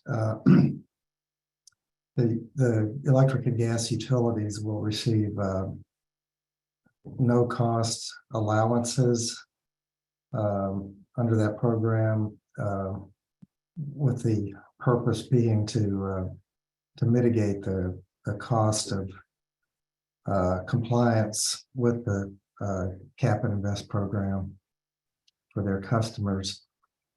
And then the law also says that the priority for the use of those no cost allowances should be to address the energy burden of low income customers. And I'm not, quoting it word for word in the statute, but there is some direction in there toward utilities that receive these no cost allowances to use them to address affordability issues for their low income customers. So it may be something we should include in our report. It wasn't mentioned as a specific subject, but the legislature gave us the list for the report in 2019. And then they enacted that law in 2021. So maybe we should put it on the list as another potential source of money to help low-income affordability. Thanks, Glenn. Jessica, you have your hand raised. Hi there, Austin. Yeah, thank you.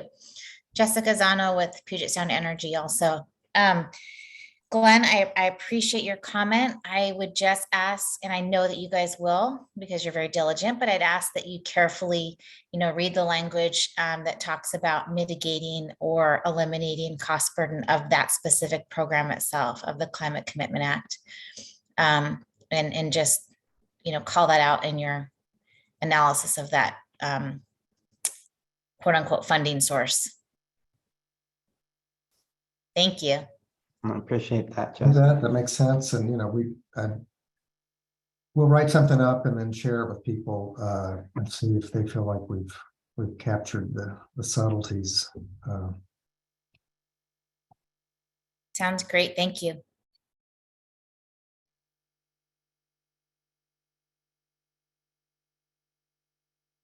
Well, does anyone else have anything they want to talk about in terms of additional mechanisms for assistance? I guess I could just generally preview that part of the second draft of the report, so people kind of have in their mind what they can expect when they read it. I didn't have a lot of the time that we spent, as I've discussed, has gone into this cleaning the data, working with it over and over, and making sure that in each one of these, roughly 60 reports that I've captured people's work accurately and not missed anybody in the process. But also not provide just a list of things people are doing, but to provide a summary. And so this part of the report is one of the parts that we're going to continue to work to develop. But there's one or two things that I added in there. One of those is around landlord-tenant work and how to best help renters.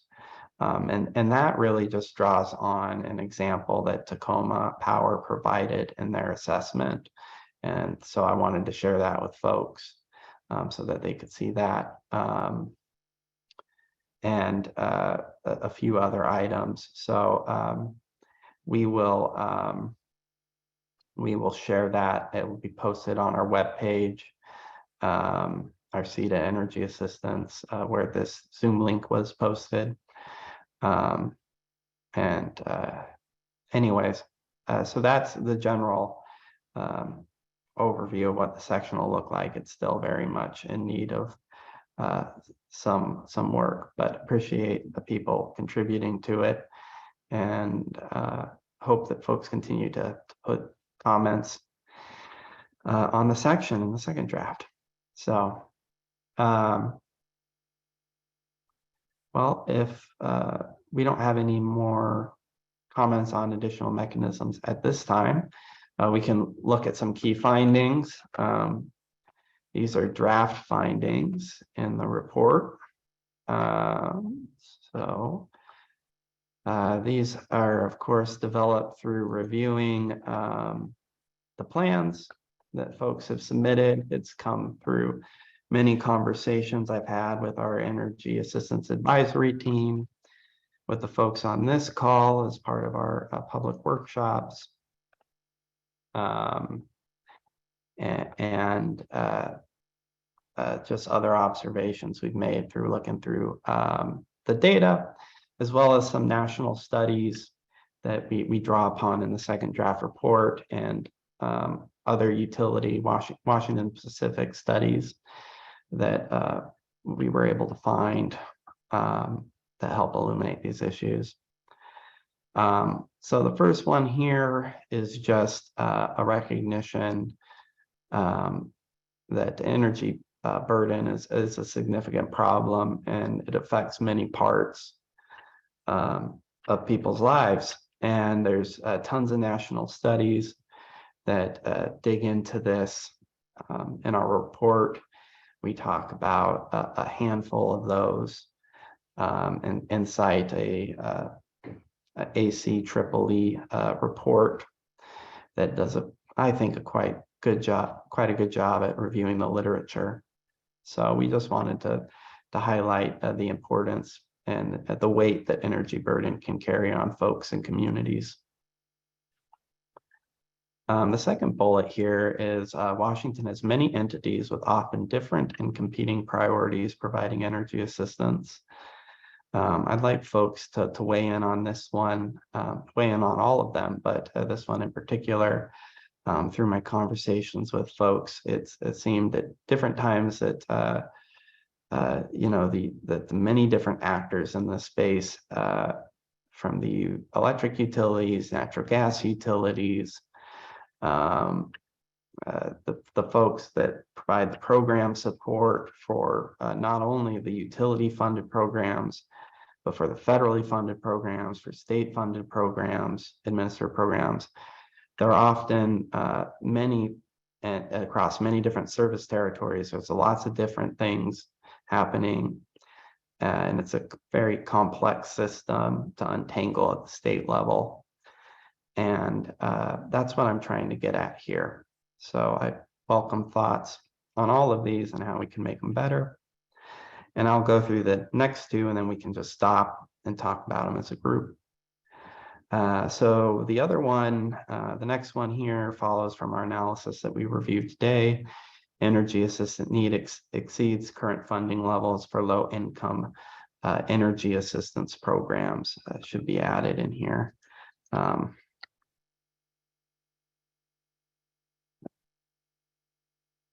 So that's that $235 million number that we get from DOE. And then the funding levels, the level of funds that we looked at, that are utility funded, donations, LIHEAP, that whole group of funds. The final bullet here looks at, again, some data that we talked about today, which is that the utility programs serve a small percentage of low-income households that are served by statewide programs such as SNAP, and that have similar eligibility standards. So that's just a few of them. I welcome any immediate reaction to these, as well as, opportunity for people to digest and provide comments.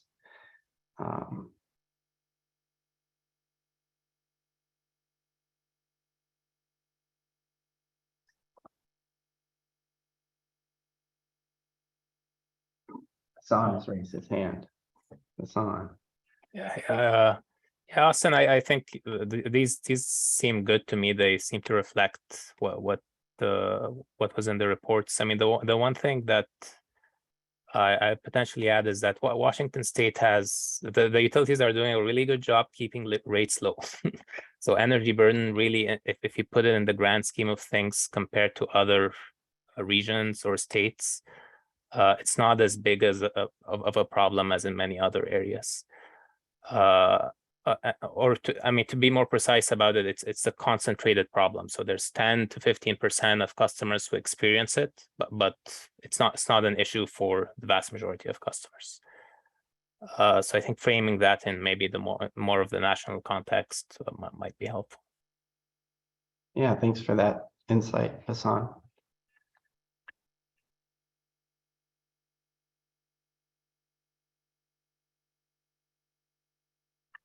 Well, should we move along?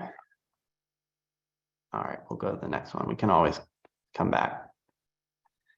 Okay, so this first one here is an observation that I had and that I made from working with folks, is that utilities historically have not kept demographic information about their customers, and most do not know which of their customers qualify as low income or how many of their customers are low income in their service area. So a lot of this, comes from the assessments and people reporting these things. Obviously, there's a handful of utilities that, and I say obviously as if everybody's been around going along this journey with us, but there are some utilities who have invested significantly in data and pulling some of this information. And in it's not in the second draft, but I do hope to highlight some of that work so everyone can see it.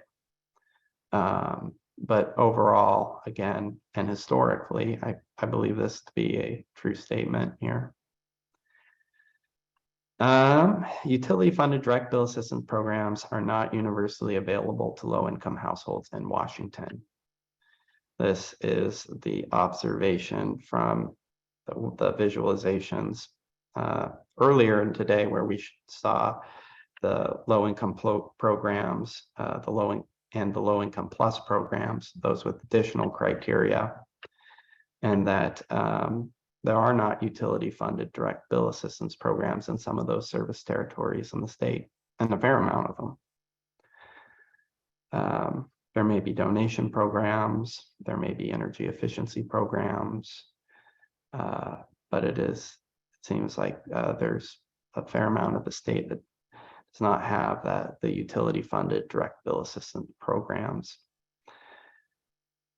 And then this final bullet point here is roughly 24 utilities are tweaking or retooling their low income energy assistance programs, and some are pioneering innovative approaches to assistance. And so this analysis follows from the document where I went through and I tried to look at the utilities by the utility types and figure out who's kind of maintaining the programs, who is enhancing outreach component, but going to keep funding kind of the same, who is adding a new data feature or new program to target a particular group of low-income households or all low-income households. And that was a separate document from the first draft. I asked in the first draft for everyone to review that document. For the second draft, I put it in an appendix for reference so people can go through again and see if this makes sense. And I recognize that some of these things are subjective, but I think when we get the group of utilities, the 40 plus that reported, and we look at them, we can start to kind of distinguish trends.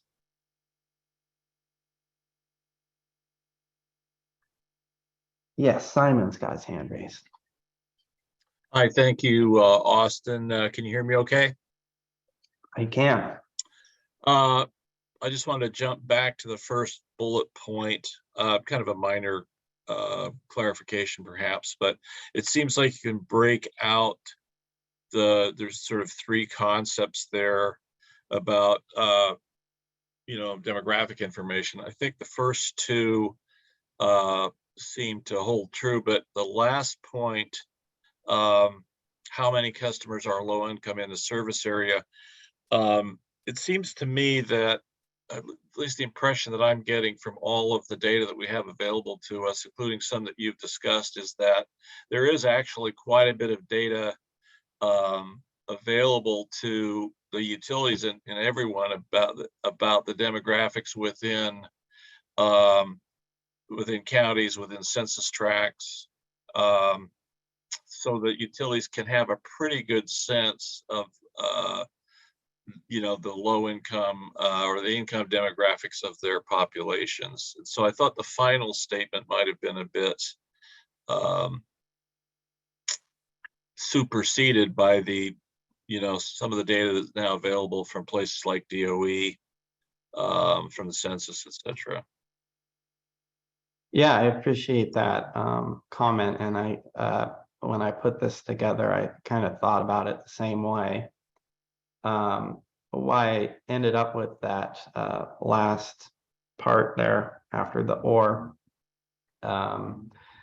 was that the impression I got from the assessment reports that we received, where we asked kind of information broken out by service territory, and a lot of whether it be like seniors, low income, a lot of utilities reported that they couldn't like figure out, because their service territories overlap with another service territory, et cetera, exactly how all those pieces came together. So they couldn't really come up with a good number for their particular households. You could come up with a good guess, I think, with these tools and with layering on different maps and layering on the surface territories, you could come up with a good guess.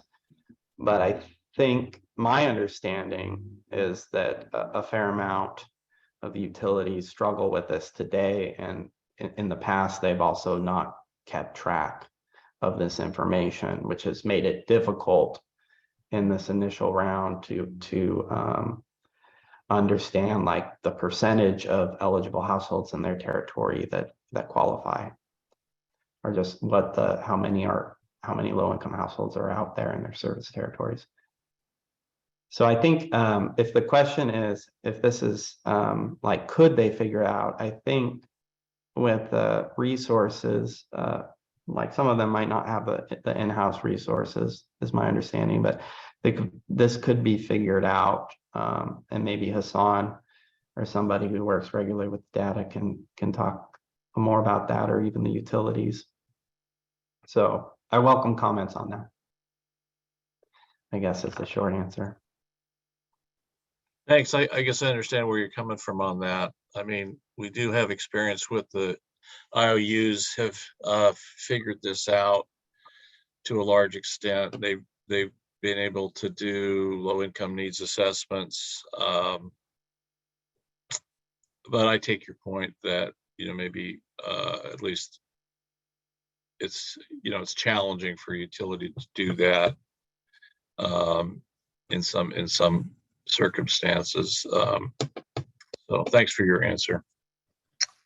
Yeah, and with any of these, if somebody thinks that we can hone these in a different way, or parse these out, or has alternatives, I totally recommend that in the comments for the second draft. We have Ginger and then Jeff.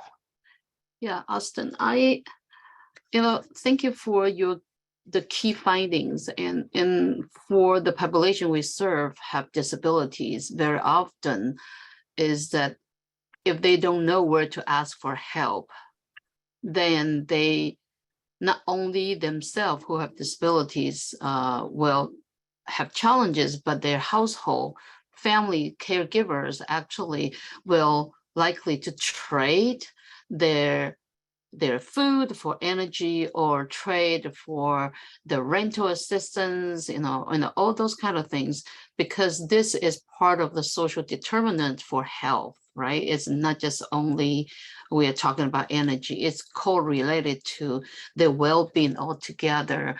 And it's, I hope that we could find a way to understand the demographic information that very often disabilities was not catched. So I also hope disability, in addition to the race, the cultural diversity, or even some of the basic information, like if you are you speak English or you don't speak English that well, right? Some of the basic information can be captured, then that might help us better how we can reach out to those who still don't know this services, but need those services, so the families and children are not suffered, during the cold weathers, or actually have to trade for their food or for energy, something like that. Yeah, that's my hope. Yeah, I appreciate that comment, Ginger. And one of the things I did struggle with when I was looking over the literature was anything about disabilities at least at the, again, I was looking more at like literature reviews. And then looking at some studies that we've done in Washington that our utilities have conducted or had conducted on their behalf. So I'll take a look more into that. And then I think this the first finding here tries and get at those trade-offs that people sometimes face when they're energy burdened. I think that could be, it's elaborated in the report, but it could be elaborated in the executive summary as a sub bullet. And I think all of these could be elaborated on as sub bullets, but I thought I would just put them out there as is right now for folks before we start writing all the additional stuff.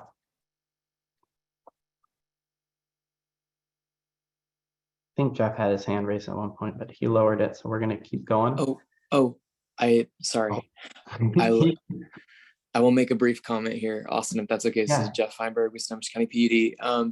And this was in reference to the third bullet point on slide 17.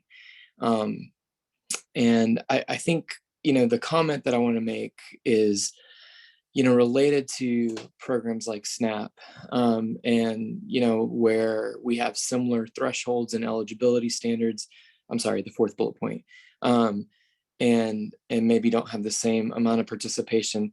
There are some systemic challenges and barriers to building partnerships to access and share that kind of data with oftentimes state and federal programs. And I just say that to provide a little bit of context and color to that, and I can certainly provide more in our comments and kind of talk about some of our journey with trying to leverage some of these other programs as a, streamlined or abbreviated enrollment process for some of our programming. And it's not always straight lines in the sense that, in this age, everyone wants to be really very cautious and protective of personal information and customer information. And so kind of establishing the right processes and procedures to be able to sort of share data across programs in our experience has not been easy. And then oftentimes when we can establish it, we can only get certain limited types of access.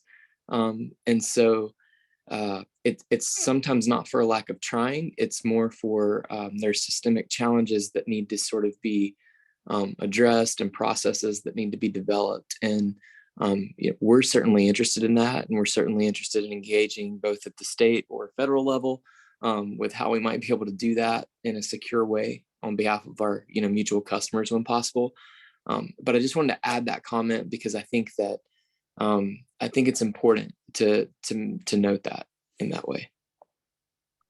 Yeah, I appreciate that comment, Jeff, and I look forward to reading your comments and anyone else who kind of wants to talk about information sharing between these programs or the for lack of better words, strengths and drawbacks of looking at of making the comparison. I don't see any other comments at this time.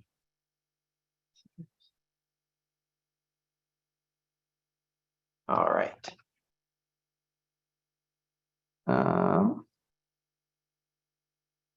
So here's some other of the key findings here. So we found that there were broader and deeper reforms in investor-owned utility programs, largely driven from this statute RCW 80-2868 that requires direct bill assistance programs, requires significant outreach and community engagement from utilities. And so this was part of the first draft and part of the summaries, and I've included it here. So then we have the observation that small and rural utilities face numerous hurdles when implementing energy assistance programs that larger utilities can more easily overcome. And here, if we're unpacking this, there's the percentage of their customer base that's low income. We saw the DOE lead tool, some different visualizations of that earlier today.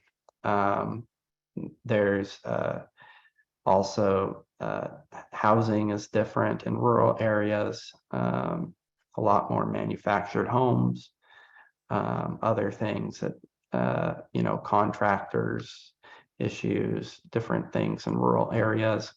And this shows up not only in the assessment reports that folks file, not only in the DOE data, but also in national studies as well. Utility funded direct bill assistance programs comprise the largest share of annual bill reductions for low income customers in the state. This observation is factually accurate, and in the report, and to unpack it more, we would discuss the other programs that are currently not being invested in highly, including the demand distributed energy resources, energy efficiency programs also seemed to be not contributing as much to the annual bill reduction, but that's because one of the strengths of the energy efficiency programs is that it generates long-term reductions after the measures are implemented. So we wanted to call that out as well in the context of this overall finding. And then the last one here is the existing energy assistance system faces severe capacity constraints. So this I've heard from a lot of people across the state. And so I've tried to distill it here. This one, there's so many things that go into this, this statement. It can be the funding levels that are passed to program support. It can be utilities having staff capacity to administer, design these programs. It can be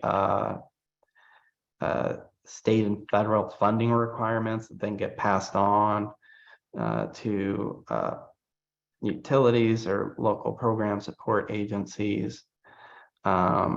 But I wanted to distill in one bullet kind of that thought, that overarching statement, and see if that resonated or didn't resonate with people. Does it resonate in some cases, not in others? So that was included as a draft key finding. Again, my knowledge continues to expand on all of these, and I put them in here for conversation. And right now I do think a lot of these things, or all of these things, summarize kind of my current thinking, but I also know that sometimes my wording isn't the best one day from another, that sometimes I don't have the full picture and I could use information from folks, etc. So these are just some of the draft findings in the report. We have Carol. Hi, Carol. Hey, Austin, Carol Welch, Spokane Neighborhood Action Partners. Feel like I got to defend a little here. On this last bullet, the existing energy assistance faces severe capacity constraints. When I read that or I hear that, I think, oh, we'll scrap the system. What I don't see in that is that, although the systems that are working right now to serve people, the need is so much greater. So it hits me wrong. The statement does, although I know what you're trying to say. It just makes me scrap it. Right. So that's just what I was thinking on that one. Well, that I appreciate that input, and that is not the intent behind the statement. I really appreciated the way you worded in the moment the idea that this is trying to get at. And so I appreciate people's comments and recommendations for trying to think about these different ideas and capture them in better ways. There was a lot of good comments on the first draft where I was like, oh, this person knows exactly what I'm trying to say. So I appreciate that. Dan. Hand raised. Well, yeah, thanks. This is Dan again. Well, I just wanted to alleviate Carol's fears. I read that I read that the severe capacity constraints read to me that they're underfunded and need more money. So I read it differently. But also I wanted to comment on your second one, the small and rural utilities face numerous hurdles. I agree with that fully, because when you only have 3,000 plus customers covering a huge area of the state, every staff person you adds a huge cost on the remaining ratepayers and pushes a bigger burden on everybody. And so, recently there was a EWU's demographics presentation I attended where over 51% of the people of workforce age between 18 and 65 in these northeastern 3 counties were on either disability or welfare or some other government assistance. So that's a huge amount. So we have to watch every dollar we spend in our utility, and we don't have extra staff. And we only have less than 20 total employees to service the whole thing. And every new requirement or reports and everything else puts a strain on our personnel and everything else. And then we look at, well, do we bite the bullet and add another staff? But then that raises everybody's rates up. And then there's a greater burden on that whole group of people. So anyway, so I do agree with that second statement. Thank you. Thanks, Stan, for the feedback, and both you, Carol, and other folks today providing, Jeff, everybody providing examples to help understand, whether something resonates or doesn't resonate with you and why, and that's helpful. And I hope folks can articulate that as well in their comments.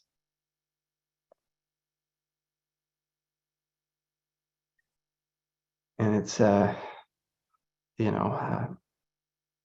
think as earlier stated, some of these might, if something rings, somebody interprets something one way and somebody interprets it another, like that's a good indication for me that, we can continue to massage the language and try and get things tighter and more accurate.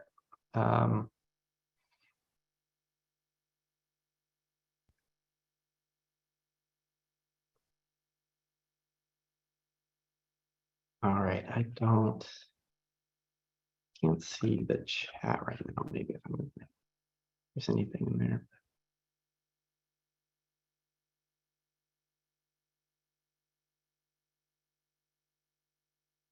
Okay.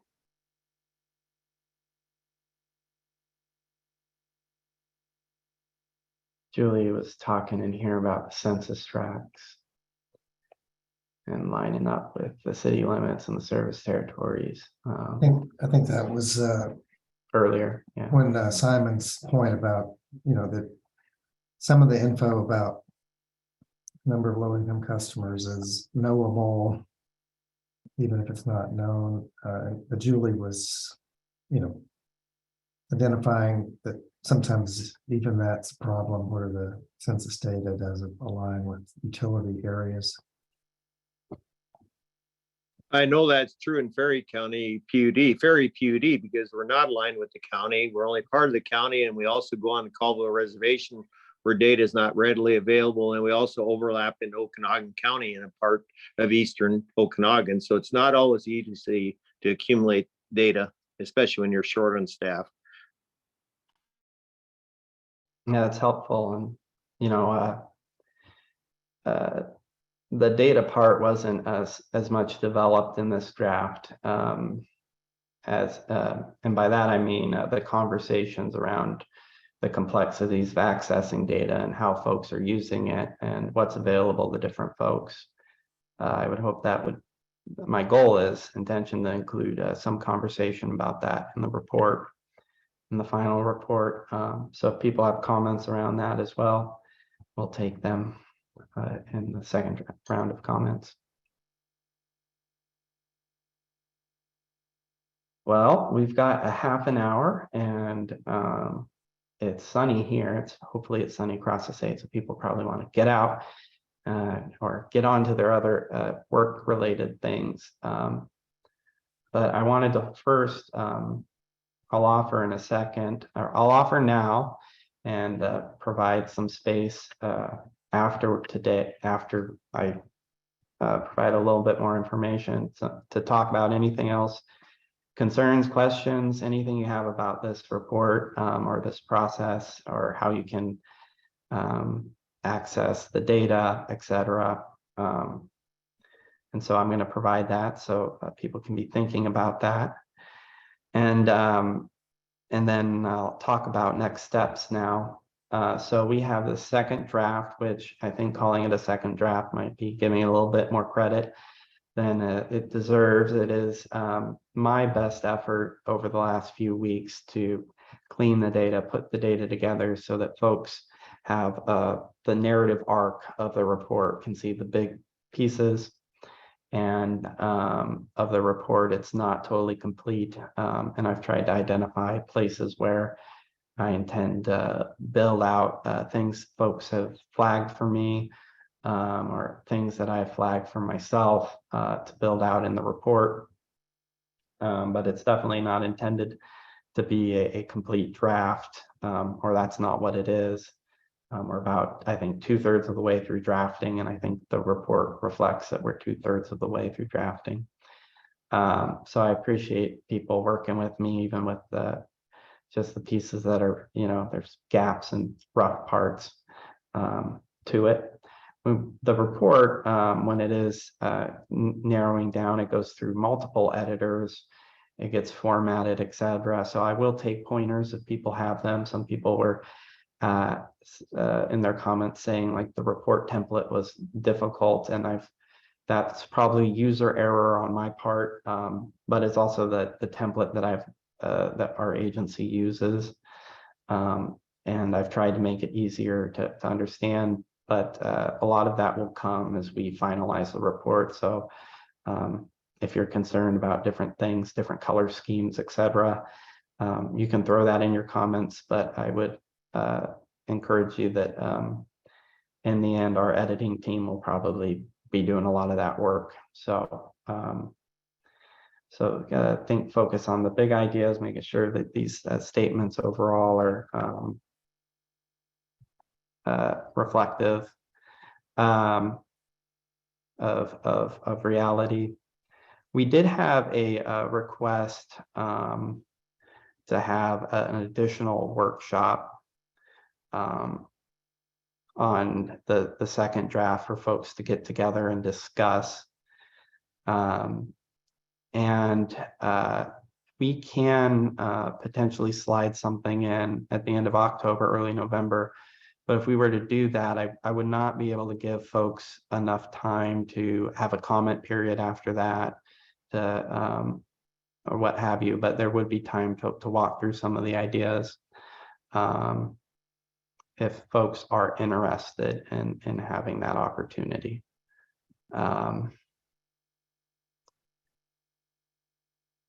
So I will leave that on the table for folks. If they're interested, let me know, and we'll put something out in our bulletin in the coming weeks about that. And Simon's raised his hand. Simon? Yeah, thank you. Just a clarification on what the comment deadline is. I think I've seen it was the 24th of October, but then I saw 21st in another location. Okay, it should be the 24th on the webpage, has the 21st. It was at I'm sorry, the webpage has it on the 24th, and that's the deadline. It's a Monday. All right. It was the 21st at one point when we were going to hold this workshop earlier in this week. yesterday. But we extended it so that folks could have a weekend to work on their comments if they so choose. No, but they'll have an extra day. So trying to give people enough time. So the 24th it is. If you do see it somewhere on the webpage as the 21st, let me know, or see it somewhere else. I'll try and correct that.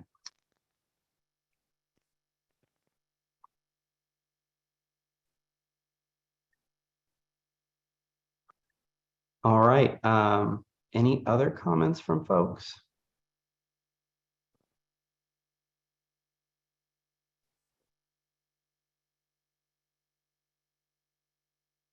If not, I'll be posting the report here and the supporting files by the end of the day to the webpage. It'll be available for you there. It's CETA Energy Assistance, CETA Energy Assistance, and Google will pull up the webpage for you. And I can also just add that for folks right now. The hyperlink. I won't close this out of Zoom if people want it. It's right there. Oops. Send it to everyone. And I appreciate everybody's help in this work and figuring it out. It's a really, I found it to be fascinating work, and everybody's kind of doing different things. And so learning about it all is very been a joy, and it's also been a challenge to try and capture that. So I appreciate folks continuing to provide insights into our work. So Thanks a lot. yes, thank you all. Thanks, Have a Austin. great day. Bye. Thanks, Thank Austin. you. Bye. Bye.